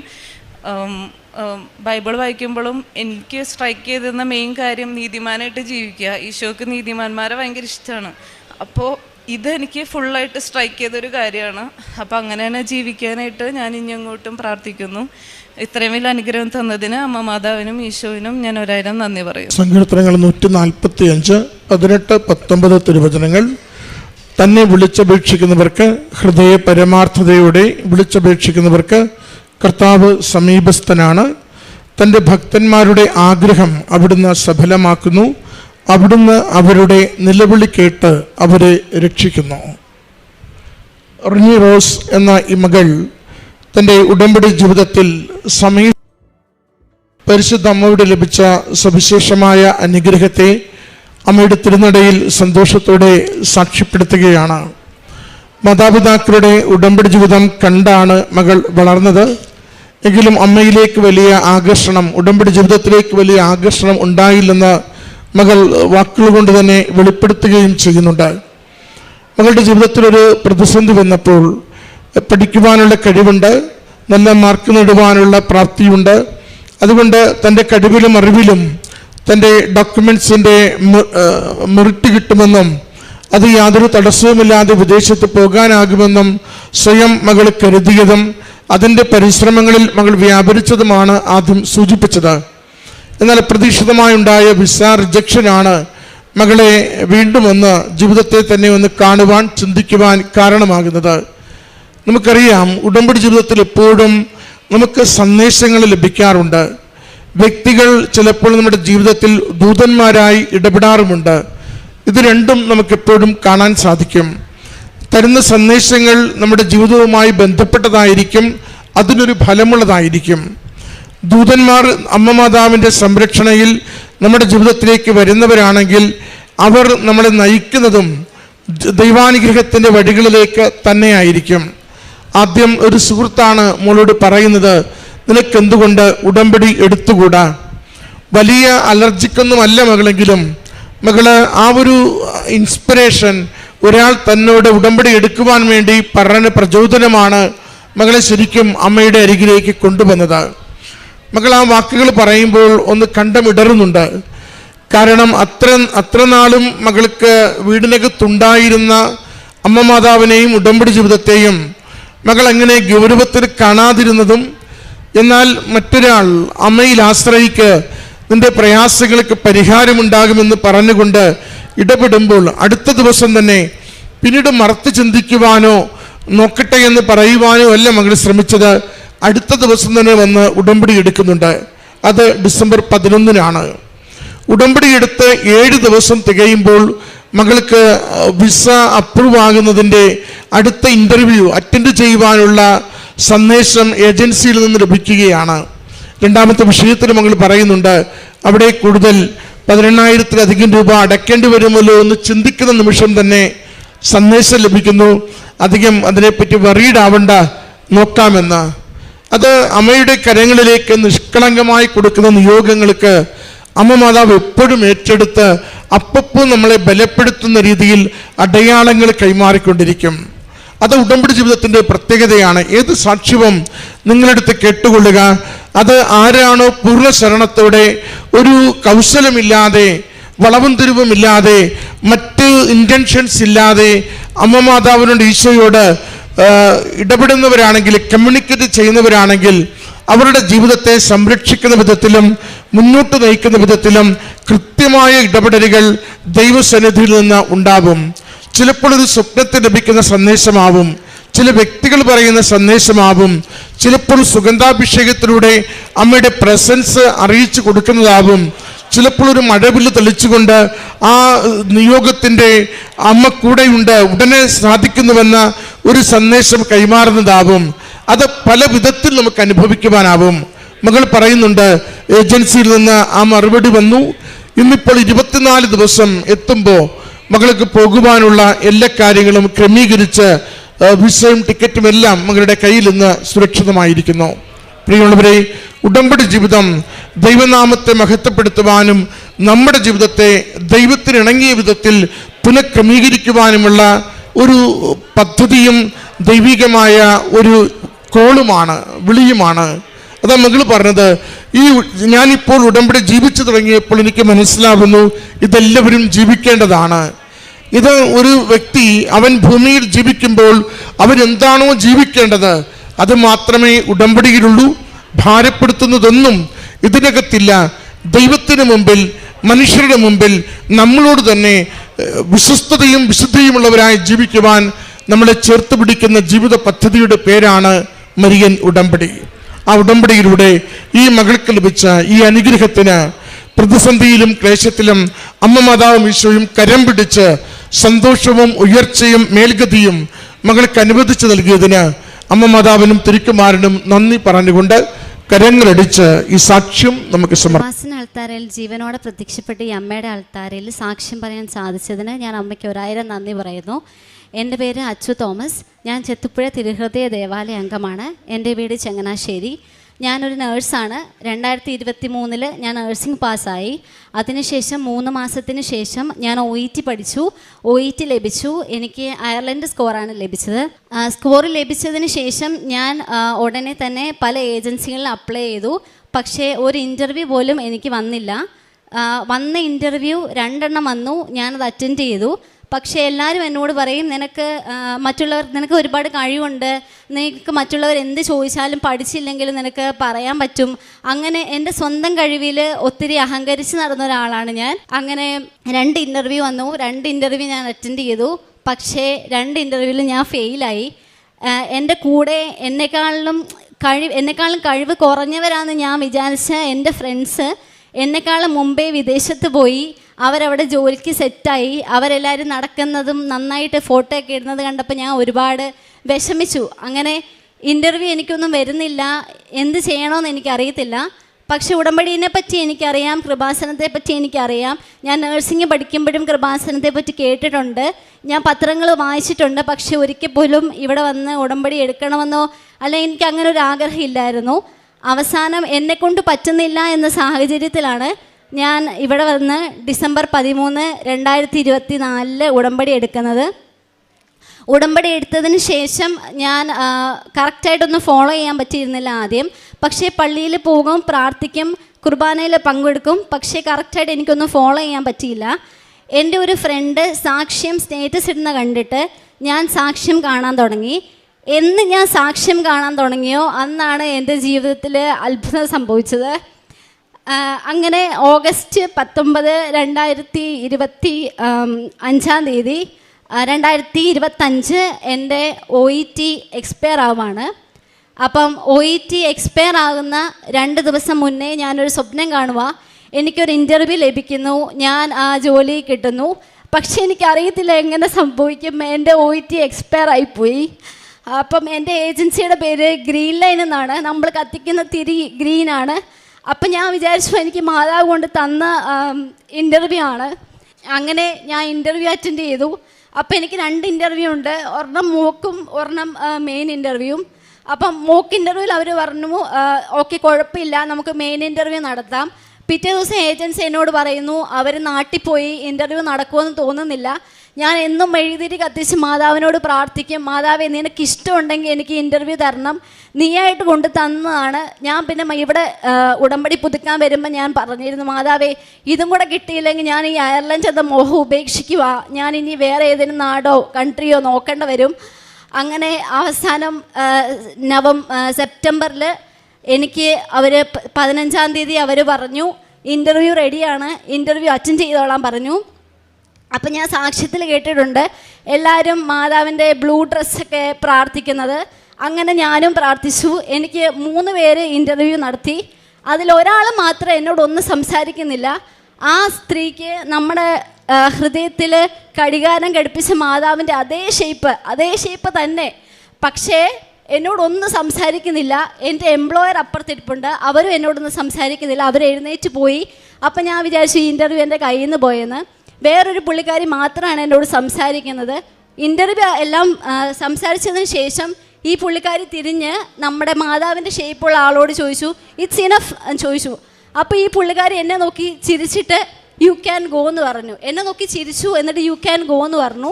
അങ്ങനെ 2 ദിവസത്തിന് ശേഷം എനിക്ക് ഓഫർ ലെറ്റർ വരുവാണ്. എനിക്ക് ആ ജോലി ലഭിച്ചു. അമ്മയുടെ സാന്നിധ്യത്തിൽ അയർലൻഡിലെ ഡിയർ പാർക്കിൽ എന്ന നഴ്സിംഗ് ഹോമിൽ എനിക്ക് ജോലി ലഭിച്ചു, എൻ്റെ ഓഫർ ലെറ്റർ ലഭിച്ചു. അതിനുശേഷം മെഡിക്കലിന് എനിക്ക് ഞാനൊരു നേഴ്സായിട്ട് വർക്ക് ചെയ്തുകൊണ്ടിരിക്കുകയാണ്. അപ്പം 2 ദിവസം മുന്നേ ഭയങ്കര ചുമ. ഞാൻ ഉടമ്പടി തൈലവും ഉപ്പും കഴിക്കുകയും തൈലം നെറ്റി പൂശുകയും ചെയ്തിട്ടാണ് മെഡിക്കലിന് പോയത്. മെഡിക്കലിന് പോയി പിറ്റേ ദിവസം അവിടുന്ന് എന്നെ വിളിക്കുകയാണ്, നിനക്ക് ബോർഡർ ലൈനാണ് കാണിക്കുന്നത്, ഒന്നും കൂടെ ബ്ലഡ് കൊണ്ടു തരണമെന്ന് പറഞ്ഞു. അന്നും ഞാൻ മാതാവിൻ്റെ ഉപ്പും നേർച്ച വസ്തുക്കളുള്ള തൈലവും ഉപയോഗിച്ച് മെഡിക്കലിന് എൻ്റെ ബ്ലഡ് കൊണ്ട് കൊടുത്തു. എന്നിട്ട് ഞാൻ മാതാവിനോട് പറഞ്ഞു, മാതാവേ മിഷൻ ഇറർ പറ്റും, പക്ഷേ അമ്മയ്ക്ക് ഇറർ സംഭവിക്കത്തില്ലല്ലോ എന്ന് ഞാൻ പറഞ്ഞ് പ്രാർത്ഥിച്ചു പോയി. അങ്ങനെ 2 ദിവസം കഴിഞ്ഞപ്പോൾ എൻ്റെ മെഡിക്കലിന് റിപ്പോർട്ട് വന്നു. അന്ന് റിപ്പോർട്ട് വരുന്ന അന്ന് ഇവിടെ നമ്മുടെ അച്ഛൻ്റെ ചൊവ്വാഴ്ചത്തെ ധ്യാനം ഞാൻ കൂടി. അന്ന് വൈകിട്ട് 6:30-ക്കാണ് എൻ്റെ റിപ്പോർട്ട് വന്നത്. എനിക്ക് ഫിറ്റ് അടിച്ച് കിട്ടി. അങ്ങനെ ഞാൻ വിസയ്ക്ക് വെക്കാൻ വേണ്ടി പോവാണ്. വിസയ്ക്ക് വെക്കുന്നതിന് 19-ാം തീയതി എൻ്റെ തിരുഹൃദയ ദേവാലയത്തിൽ ഈശോയുടെ പെരുന്നാളാണ്. ഈശോയുടെ പെരുന്നാളിന് തിരുമണിക്കൂർ ആരാധനയിൽ ഞാൻ പ്രാർത്ഥിച്ചു, മാതാവേ നീ ഉദ്ദേശിച്ചൊരു ദിവസം തന്നെ എനിക്ക് തരണേന്ന് ഞാൻ പ്രാർത്ഥിച്ചു. അങ്ങനെ ഏജൻസി 23 ബുധനാഴ്ച ഡേറ്റ് എടുക്കാമെന്ന് പറഞ്ഞു. പക്ഷേ എൻ്റെ ആഗ്രഹം മൊത്തം ചൊവ്വാഴ്ച എനിക്ക് കിട്ടണം. എൻ്റെ അക്കൗണ്ടിൽ നിന്ന് പൈസ പേയ്മെൻറ്റ് ചെയ്യാൻ വേണ്ടി നോക്കുന്നുണ്ട്, പക്ഷേ ഒന്നും നടക്കുന്നില്ല. അവസാനം ഞാൻ പറഞ്ഞു, മാതാവേ നിനക്ക് എന്നാണോ ഇഷ്ടം അത് തന്നെ എനിക്ക് തരണം. അന്ന് വൈകുന്നേരം എൻ്റെ മെഡിക്കൽ വന്ന വൈകുന്നേരം എൻ്റെ ഏജൻസി എന്നെ വിളിച്ചിട്ട് പറയുവാണ്, ചൊവ്വാഴ്ച ഉച്ചയ്ക്ക് 2 മണിക്ക് നിനക്ക് VFS സ്ലോട്ട് കിട്ടിയിട്ടുണ്ട്, നിനക്ക് വന്ന് അറ്റൻഡ് ചെയ്യാമെന്ന് പറഞ്ഞു. അങ്ങനെ ഞാൻ പാസ്പോർട്ട് വെച്ചു, പാസ്പോർട്ട് കൊടുത്തു. ഡിസംബർ 15-ാം തീയതി എൻ്റെ വിസ വന്നു. നാളെ കഴിഞ്ഞ് ജാനുവരി 16-ാം തീയതി ഞാൻ അയർലൻഡിന് പോവാണ്. അമ്മയുടെ ദിവസമായി 17-ാം തീയതിയാണ് ഞാൻ അയർലൻഡിൽ കാല് കുത്തുന്നത്.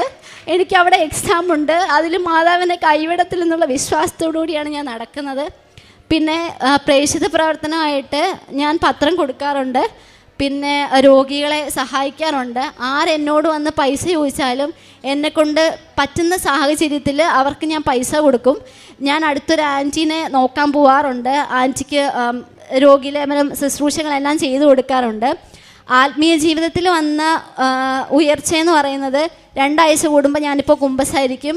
കുർബാനയിൽ നന്നായിട്ട് പങ്കെടുക്കും. ചില ദിവസം കുർബാനയൊക്കെ കൂടുമ്പോൾ എൻ്റെ കണ്ണിൽ നിന്ന് വെള്ളം വരും. ദൈവം തന്ന അനുഗ്രഹത്തിന് മാതാവിന് ഞാൻ ഇന്ന് ഒരുപാട് നന്ദി പറയുന്നു. ഇത്രയും അനുഗ്രഹങ്ങൾ തന്ന എൻ്റെ അമ്മയ്ക്കും എൻ്റെ ഈശോയ്ക്കും ഒരുപാട് നന്ദി. എന്നും ഈ ഉടമ്പടിയിൽ തന്നെ ജീവിക്കാനാണ് ഞാനൊന്ന് ആഗ്രഹിക്കുന്നത്. ഒരിക്കലും അമ്മയുടെ സന്നിധിയിൽ നിന്ന് ഞാൻ വിട്ടുപോകത്തില്ലെന്ന് ഞാൻ അമ്മയോട് വാഗ്ദാനം ചെയ്യുന്നു.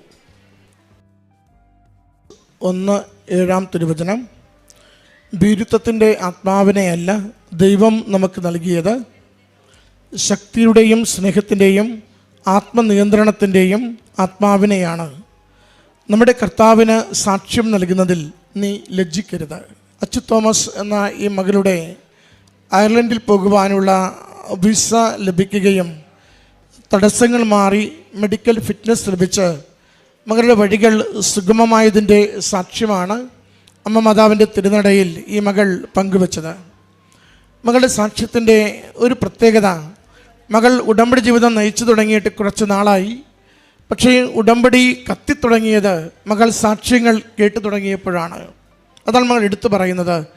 എൻ്റെ വിദേശത്തേക്ക് പോകുവാനുള്ള പ്രോസസ്സ് മുഴുവനും വേഗത്തിലായത്, ഫലസിദ്ധിയുള്ളതായത്, തടസ്സങ്ങൾ വരുമ്പോഴും തടസ്സങ്ങൾ മാറി അമ്മ മാതാവ് എന്നെ സഹായിച്ചു കൊണ്ടിരുന്നത്, കൂടുതൽ സാക്ഷ്യങ്ങൾ ഞാൻ കേട്ടുകൊണ്ടിരുന്നപ്പോഴാണ്.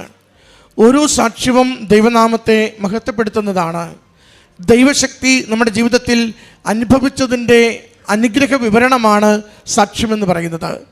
പരിശുദ്ധമ്മയിൽ ആശ്രയിച്ച നേർച്ച വസ്തുക്കൾ ഉപയോഗിച്ച് അമ്മയിൽ ശരണപ്പെട്ട് മാത്രം കണ്ണീരോടെ ജീവിതത്തിൻ്റെ പ്രത്യാശയോടെ വലിയ തടസ്സങ്ങൾ മാറിപ്പോകുമെന്ന പൂർണ്ണമായ വിശ്വാസത്തോടെ അമ്മയുടെ കരങ്ങളിലേക്ക് കൊടുത്ത പ്രാർത്ഥനകളും അമ്മയിൽ ആശ്രയിച്ച് ജീവിച്ച ദിവസങ്ങളും അത് നമുക്ക് എങ്ങനെ അനുഗ്രഹമായെന്ന് ലോകത്തോട് നാം പറയുന്നതിൻ്റെ പേരാണ് സാക്ഷ്യം. അതുകൊണ്ട് തന്നെ ഉടമ്പടിയിലായിരിക്കുന്ന മക്കളുടെ ഏറ്റവും പ്രധാനപ്പെട്ട ഒരു ഉത്തരവാദിത്തമാണ് ഉടമ്പടി നിയോഗങ്ങൾ ദൈവാനുഗ്രഹങ്ങളായി തീരുമ്പോൾ അത് ദൈവനാമത്തെ മഹത്വപ്പെടുത്തി ലോകസമക്ഷം സാക്ഷ്യപ്പെടുത്തുക എന്നത്. സാക്ഷ്യപ്പെടുത്തുമ്പോൾ നമ്മുടെ ഉടമ്പടി ജീവിതം കുറേ കൂടി വിശ്വസ്തതയുള്ളതാവുന്നു, വിശ്വാസ്യത ഉള്ളതാവുന്നു.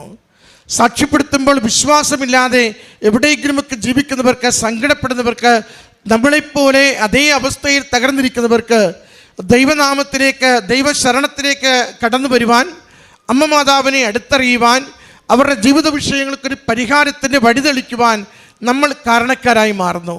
അതുകൊണ്ട് അമ്മ മാതാവ് നമുക്ക് ഒരു അനുഗ്രഹം തരുമ്പോൾ നമ്മളിൽ നിന്നും അമ്മയുടെ പ്രത്യക്ഷീകരണത്തിന് സാക്ഷിയാവുന്നുവെന്ന് ലോകത്തോട് പറയുവാനുള്ള ഉത്തരവാദിത്വം കൈമാറുകയാണ്. നമ്മളെ അനുഗ്രഹിച്ചിട്ട് മാതാവിനെന്താ നേട്ടമുള്ളേ? നമുക്ക് രോഗം മാറിയിട്ട്, നമുക്ക് ജോലി കിട്ടിയിട്ട്, നമ്മുടെ പഠനത്തിൻ്റെ പുരോഗതി ഉണ്ടായിട്ട്, നമ്മുടെ കുടുംബത്തിൽ സമാധാനമുണ്ടായിട്ട് മാതാവിനെന്താ നേട്ടമുള്ളേ? നമ്മൾ ആ ഒരു വശം ഗൗരവത്തോടെ ചിന്തിക്കണം. മാതാവിനുള്ള നേട്ടം, അമ്മ മാതാവ് 2004 ഡിസംബർ 7 ഈ ആലയത്തിൽ ജീവനോടെ പ്രത്യക്ഷപ്പെട്ടുവെങ്കിൽ അത് സഭ അംഗീകരിക്കുന്നത് വരെ, ലോകം മുഴുവൻ ഏറ്റെടുക്കുന്നത് വരെ, ദൈവനാമത്തെ പുകഴ്ത്തുന്നത് വരെ നമ്മുടെ അധരങ്ങളിലൂടെ എൻ്റെ എളിയ ജീവിതത്തിൽ, എൻ്റെ പാപജീവിതത്തിൽ വിശുദ്ധി കലർത്തിക്കൊണ്ട് എൻ്റെ അമ്മയോടുള്ള എൻ്റെ ചേർന്ന് നിൽപ്പ് എൻ്റെ ജീവിതത്തിൽ എങ്ങനെ അനുഗ്രഹമായെന്ന് ലോകത്തോട് പറയുന്നതിൻ്റെ പേരാണ് സാക്ഷ്യം. അതുകൊണ്ട് പ്രിയമുള്ളവരെ, ഉടമ്പടിയിലായിരിക്കുന്ന നമുക്ക് സാക്ഷ്യം ഇഷ്ടമുണ്ടെങ്കിൽ ചെയ്താൽ പോരാ, എപ്പോഴെങ്കിലും ചെയ്താൽ പോരാ, അത് തോന്നിയാൽ ചെയ്താൽ പോരാ, മറിച്ച് ഉത്തരവാദിത്വത്തോടു കൂടി എങ്ങനെയാണോ ഉടമ്പടി എടുക്കുവാൻ യാതൊരു വഴിയുമില്ലാതിരുന്നപ്പോൾ അവസാന വഴിയായി അമ്മയുടെ തിരുനടയിലെത്തി നിങ്ങൾ കൂപ്പുകരത്തോടും കണ്ണീരോടും കൂടി നിയോഗം സമർപ്പിച്ചത്, അതേ തിഷ്ഠതയോടുകൂടി അമ്മയുടെ പ്രത്യക്ഷീകരണത്തിന് സാക്ഷിയായി ദൈവനാമത്തെ മഹത്വപ്പെടുത്തി ഈ പ്രത്യക്ഷീകരണം ലോകം സഭ ഏറ്റെടുക്കുന്നത് വരെയും ഞാനുമുണ്ട് അമ്മയ്ക്ക് വേണ്ടി സംസാരിക്കുവാനെന്ന് നമ്മൾ നാവുകൊണ്ട്, ജീവിതത്തിൻ്റെ അനുഭവം കൊണ്ട് ലോകത്തോട് പറയുന്ന സാക്ഷ്യം പങ്കുവയ്ക്കുവാൻ നിയോഗം സമർപ്പിച്ച തീഷ്ണതയോടെ, നിയോഗത്തിൽ വന്നപ്പോൾ കണ്ട കണ്ണീരോടെ, നമ്മൾ സാക്ഷ്യത്തിന് തുള്ളിച്ചാടി സന്തോഷത്തോടെ എൻ്റെ ദൈവം എന്നെ കണ്ടു, എൻ്റെ അമ്മ എന്നെ കരം പിടിച്ചു, എൻ്റെ ജീവിതം രക്ഷിക്കപ്പെട്ടുവെന്ന് പറയുന്നവരായി മാറണം. അതിന് നമ്മുടെ ഉടമ്പടി നിയോഗങ്ങൾ അമ്മ മാതാവിലൂടെ ഈശോ വേഗം അനുഗ്രഹിക്കട്ടെ. ഈ മകൾക്ക് ലഭിച്ച ഈ അനുഗ്രഹത്തിന് അമ്മയ്ക്കും ഈശോയ്ക്കും നന്ദി പറഞ്ഞുകൊണ്ട് കരങ്ങളടിച്ച് ഈ സാക്ഷ്യം നമുക്ക് സമർപ്പിക്കാം. ജീവനോടെ പ്രത്യക്ഷപ്പെട്ട ഈ അൾത്താരയിൽ എന്നെ പ്രത്യക്ഷീകരണത്തിൻ്റെ ഒരു സാക്ഷിയായി ഉയർത്തിയതിന് തിരുക്കുമാരനും അമ്മയ്ക്കും നന്ദി പറയുന്നു. ഞാൻ സോഷ്യൽ മീഡിയയിലൂടെയാണ് പ്രഭാഷണത്തെക്കുറിച്ച് ആദ്യമായി അറിഞ്ഞത്. എൻ്റെ പേര് ജെൻസി അഗസ്റ്റിൻ. ഞാൻ കൊടകര, തൃശ്ശൂർ ജില്ലയിലെ കൊടകര സെൻറ്റ് ജോസഫ് ഇടവക അംഗമാണ്. ഞാൻ ഒരു നേഴ്സായാണ് വർക്ക് ചെയ്യുന്നത്. പണ്ട് മുതലേ എൻ്റെ ഒരു ആഗ്രഹമായിരുന്നു യൂറോപ്യൻ നാടുകളിൽ പോയി ജോലി ചെയ്യണമെന്ന്. ഞാൻ 2015 മുതൽ വളരെയേറെ പ്രാവശ്യം OET ട്രൈ ചെയ്തിരുന്നു. എന്നാൽ എനിക്കതിൽ എല്ലാ പ്രാവശ്യവും ഏതെങ്കിലും ഒരു മൊഡ്യൂൾ നഷ്ടപ്പെട്ടു പോവുകയായിരുന്നു. ഒടുവിൽ ഞാൻ ദൈവപിതാവിൻ്റെ മാതാവിൻ്റെ കരുണയാൽ ഓൺലൈൻ ഉടമ്പടി എടുക്കുകയായിരുന്നു. അതിൻ്റെ ഫലമായി എനിക്ക് OET കിട്ടുകയും അയർലൻഡ് സ്കോർ ലഭിക്കുകയും ചെയ്തു. അയർലൻഡിൽ ജോലി കിട്ടുവാൻ ബുദ്ധിമുട്ടായിരുന്ന ഈ സാഹചര്യത്തിൽ ദൈവമാതാവിൻ്റെ കരുണയാൽ ആദ്യത്തെ ഇൻ്റർവ്യൂവിൽ തന്നെ ഒരു ഹോസ്പിറ്റലിൽ എനിക്ക് ജോലി ലഭിക്കുകയും 8 മാസമായി ഞാനിപ്പോൾ അവിടെ ജോലി ചെയ്യുകയാണ്. അവിടെ ഫാമിലിയെ കൊണ്ടുപോകാനുള്ള എല്ലാ സാഹചര്യവും എൻ്റെ സാമ്പത്തിക സ്ഥിതി അനുസരിച്ചുള്ള ഒരു ഭവനവും ദൈവമാതാവ് ഒരുക്കി തന്നു. അതുപോലെ തന്നെ ഞങ്ങൾ നാട്ടിലൊരു ഭവനം പണിയുവാൻ 10 വർഷത്തിലധികമായി പണി തുടങ്ങിയിരുന്നു. പക്ഷേ പണി പൂർത്തിയാക്കുവാൻ കഴിയാതെ ഇരിക്കുകയായിരുന്നു. എന്നാൽ സമയച്ചുരുക്കത്തിൻ്റെ അമ്മ ഇടപെട്ടുകൊണ്ട് ഞാൻ ഓൺലൈൻ ഉടമ്പടി കഴിഞ്ഞ ഒക്ടോബറിൽ വന്ന് ഇവിടെ എടുത്തിരുന്നു. അതിനുശേഷം ഞങ്ങളുടെ ഭവനം പണി തീർക്കുകയും കഴിഞ്ഞ 3 മാസം മുമ്പ് അടുത്ത 1 വർഷമാകുമ്പോഴേക്കും ഞങ്ങളുടെ ഭവനം പണി തീർന്ന് ഞങ്ങൾക്ക് അതിൽ താമസമാക്കുവാൻ സാധിക്കുകയും ചെയ്തു. അതുപോലെ 3 മാസം മുമ്പ് എൻ്റെ അമ്മ പെട്ടെന്ന് വീഴുകയും കിടപ്പിലായി പോവുകയും ചെയ്തിരുന്നു. അമ്മയ്ക്ക് തൈലം പുരട്ടി പ്രാർത്ഥിക്കുകയും ഉപ്പിട്ട് വെള്ളത്തിൽ കുളിക്കുകയും എല്ലാം ചെയ്തതിൻ്റെ ഫലമായി ഇപ്പം അമ്മയുടെ കാര്യങ്ങളെല്ലാം സ്വന്തമായി ചെയ്യുവാൻ തുടങ്ങി. ഞാൻ പിന്നെ ഡ്യൂട്ടിക്ക് പോകുമ്പോൾ ആദ്യം ചെന്നപ്പോൾ എനിക്ക് അവിടെ അയർലൻഡിൽ ഭയങ്കര ബുദ്ധിമുട്ടുകളായിരുന്നു.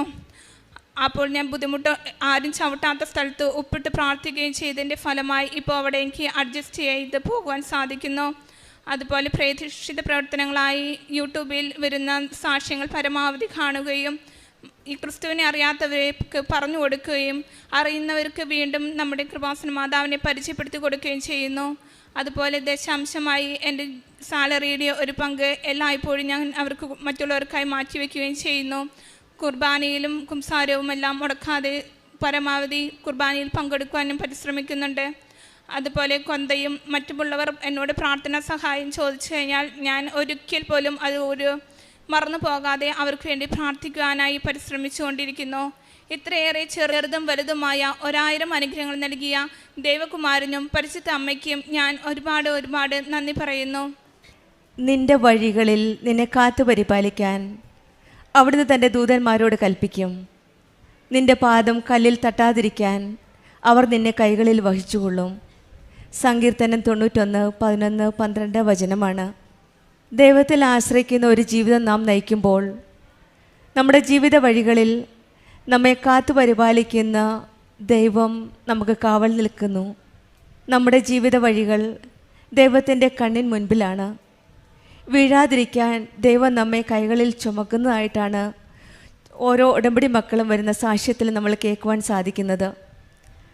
നമ്മുടെ എല്ലാ വഴികളിലും, അതായത് സന്തോഷത്തിൻ്റെയും വഴികളിലും കഷ്ടതകളുടെ വഴികളിലും ദൈവം കാവൽ നിൽക്കുന്ന, നമ്മുടെ കല്ലിൽ തട്ടാതിരിക്കേണ്ടതിന് കാത്തു പരിപാലിക്കുന്ന ഒരു ദൈവത്തെയാണ് നാം കാണുന്നത്.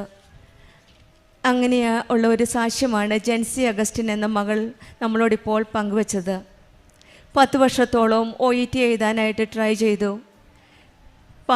അത് പാസ്സായി. ഓൺലൈൻ വഴിയാണ് ആദ്യം ഈ മകള് കൃപാസനത്തിലേക്ക് പ്രവേശിക്കുന്നത്. പിന്നീടാണ് ഉടമ്പടി എടുത്ത് ഈ മകൾ വന്ന് പ്രാർത്ഥിക്കുവാൻ തുടങ്ങിയത്. ഉടമ്പടി എടുത്ത ഉടനെയാണ് ഈ മകൾ OET എക്സാം പാസ്സാകാൻ സാധിച്ചത്. ഉടമ്പടി വസ്തുക്കൾ ഉപയോഗിച്ചും ഈശോയിൽ പൂർണ്ണ വിശ്വാസം അർപ്പിച്ചാണ് ഈ മകൾ OET എക്സാം ലാസ്റ്റായിട്ട് എഴുതാൻ പോയത്. അങ്ങനെയാണ് OET എക്സാം പാസ്സായത്. പിന്നെയുള്ള ഇൻ്റർവ്യൂ ആണ്. ഇൻ്റർവ്യൂവിന് പോയപ്പോഴും ഈ മകൾ ഭക്തിയോടെ വിശ്വാസത്തോടെ ഉടമ്പടി എടുത്ത് ഉടമ്പടി നിബന്ധനകളെല്ലാം പാലിച്ച് ആ ഇൻ്റർവ്യൂവിന് പോവുകയും ചെയ്തത്. അങ്ങനെയാണ് ആ ജോലി കിട്ടിയത്. 10 വർഷത്തോളവും പണി തീരാതിരുന്ന ഒരു ഭവനമാണ് ഉടമ്പടി എടുത്ത ഉടനെ സമയച്ചുരുക്കത്തിൻ്റെ അമ്മ ഒരു നല്ല ഭവനം നൽകി ഇവരെ അനുഗ്രഹിച്ചത്. പിന്നെ ഓരോ രോഗാവസ്ഥയിലും ഇവർ ഉടമ്പടി വസ്തുക്കളാണ് ഉപയോഗിച്ചിരുന്നത്. അമ്മയ്ക്കും വീട്ടിലെ എല്ലാ കാര്യങ്ങൾക്കും എല്ലാ അസുഖത്തിനും ഉടമ്പടി വസ്തുക്കൾ ഉപയോഗിച്ചെന്നാണ് ഈ മകൾ എന്നോട് ഷെയർ ചെയ്തത്. ഇതാണ് നമ്മൾ പറയണത്, ഓരോ വഴികളിൽ നമ്മെ കാത്തു പരിപാലിക്കുന്ന ഒരു ദൈവമാണ് നമ്മുടെ കൂടെയുള്ളത്. ഉടമ്പടി മക്കൾ തളരാതെ മുന്നോട്ട് പോയി നമ്മളെ കൈപിടിച്ച് നടത്തുന്ന ദൈവമാണ്.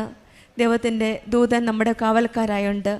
പരിശുദ്ധ അമ്മ നമ്മെ സംരക്ഷണത്തിൻ്റെ വഴിയിൽ കൂടിയാണ് നമ്മെ നയിക്കുന്നത്. ആ അമ്മയാണ് നമ്മുടെ ഓരോ കാര്യങ്ങളും ഈശോയിലേക്ക് സമർപ്പിച്ചു കൊടുക്കുന്നത്. നമുക്കും ഈ സന്നിധിയിൽ നിന്ന് ഈശോയിലും അമ്മയിലും നമ്മുടെ സുരക്ഷയും സമാധാനവും ലഭിക്കട്ടെ എന്ന് പ്രാർത്ഥിക്കാം. പരിശുദ്ധ അമ്മ നമ്മുടെ എല്ലാ വഴികളിലും ഈശോയുടെ സംരക്ഷണത്തിൽ നമ്മെ നിലനിർത്തട്ടെ എന്ന് നമുക്ക് പ്രാർത്ഥിക്കുകയും ചെയ്യാം. ഈ മകൾക്കും കുടുംബത്തിനും ലഭിച്ച എല്ലാ അനുഗ്രഹങ്ങൾക്കും നമുക്ക് കരങ്ങളടിച്ച് ദൈവത്തെ മഹത്വപ്പെടുത്താം. യേശുവേ നന്ദി, യേശുവേ സ്തുതി.